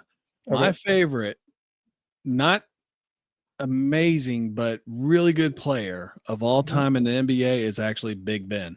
I loved Big Wallace when he was. He was great. It's like a Dennis Rodman Jr. It was great. Defense and rebounding. And he might get you 6 points, but he's only going to get you like 6 points. But 12 feet and in, he was money. Him and Rasheed Wallace together were so fun. Wallace and Wallace. Fun. That Pistons team, I love those teams. And it was that title when they went up against the Spurs was all defense. But you had Tim Duncan. Okay, I got to stop because Mr. Fundamental. You're talking Mr. Fundamental. I could go NBA all day, man. I still watch it, but I used to be as Mr. U's eyes just lit up. He was like, "Man, this dude's talking about old school, the '90s." That's you got me every time. Take me there. It's a thrill ride every time. That's where I want to be. I want to be there. They let it go more physical in the playoffs now too. I just wish they would let it go that way during the regular season and stop having these teams score 120 points as an average. It's not as entertaining. I think honestly, like the talent's there. They just need to allow a little more defense. You don't have to completely copy the NFL and try to go offense all the time. It isn't. It's not entertaining. It actually gets really, really dull when you're just watching dudes score 3-pointers. But I liked your Ben Wallace one. I'm going to counter with Rodman, though. But that's a great choice. I liked yours. Mm-hmm. Rodman was. I actually had a Ben Wallace jersey, too. I loved it. The white Pistons. Dude, I get it. He was great. I loved him. He was awesome. Honestly, that whole Pistons team, Chauncey Billups was a blast, dude. Tayshaun Prince was solid, and you had Rip Hamilton. I watched that Pistons team endlessly because after the Lakers kind of faded out, I was like, oh, this is just a fun team. And the way they shocked them, that was great. It was. I went up to Detroit, and I went up to Detroit Tigers game, and it's just you see how much they love their teams. Oh, yeah. And it's just crazy. The roads are crap, but you see how much they love their team. My wife told me a joke. She said, "Here's the Michigan State flower, the orange barrel." As we're driving down, like all these barrels, like their roads are constantly being worked on. It's like they take the tar and just throw it out the window whenever they're driving by. In the Upper Peninsula, gosh, they actually do a little bit better of a job, but it's because nobody drives on the roads because nobody's up there. Nobody's up there. That's probably why it's so cold. Okay, let's be good about this, though. Ben, where can people find you on Shots and what you doing this week, then? Well, Mr. U has to tell us his favorite. Oh, you're right. My bad. Jeez. Favorite basketball player? That's straight bias right there. It's going to be Patrick Ewing. Ooh. Good choice. I still have cold sweats about that finger roll instead of the slam. Mm-hmm. I ain't over that all this time. I was going to ask you about that. if you slammed it, this is the world championship. Not later on, like right now. If you slam it right now, his legs were so shot. His legs were so shot. He couldn't get any hops to even do it, and that showed me how much of the workhorse he was for that team and putting all that grinding in the paint box. I mean, he gave Hakeem the dream, which people might not believe. Everything he could handle. He gave Alonzo Mourning fits. He gave all the guys Mutombo fits. That guy was a workhorse, man, and they should have got him a championship way before that situation happened. But he missed the window, man. But it is what it is. But you know what he didn't miss? You know what he didn't miss? The opening of the Gold Club down in Atlanta. He didn't miss that one. What? Are you about to smear my boy's name? I think I didn't forget that. I'm from the 90s. I can't have any you slander. You're not even on your own show. I can't have that. That was a good choice, man. One person on all of my team that you can't slander. Everybody else is Patrick Ewing. You could do it. You could talk trash about John Starks. You could nail down the coffin on Charles Oakley. All them fellas. You can't talk about Patrick Ewing. There's one guy, all my team. You can't do it. Don't do it. I mean, his head would cover the whole screen. Like even the rest of the team. You'd be like, hey, whoa, you know Millie? Millie goes in the house. You know Millie too? Oh yeah, everybody. Dude, yeah. Heck yeah. Go check out Millie Goats too, by the way. Patrick Ewing's face be covering this whole screen like this.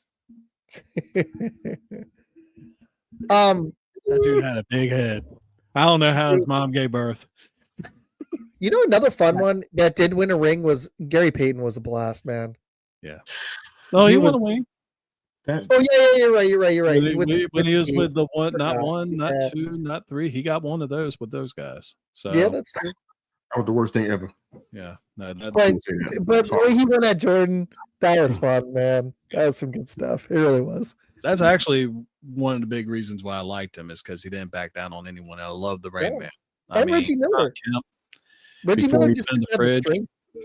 Reggie Miller didn't give a crap. He just went at Jordan, even though he wasn't quite strong enough or talented enough. He was still great. Hey, you're saying something to Mr. U. I mean, he might be a little sensitive about what Reggie Miller could do every now and then. So, he did it.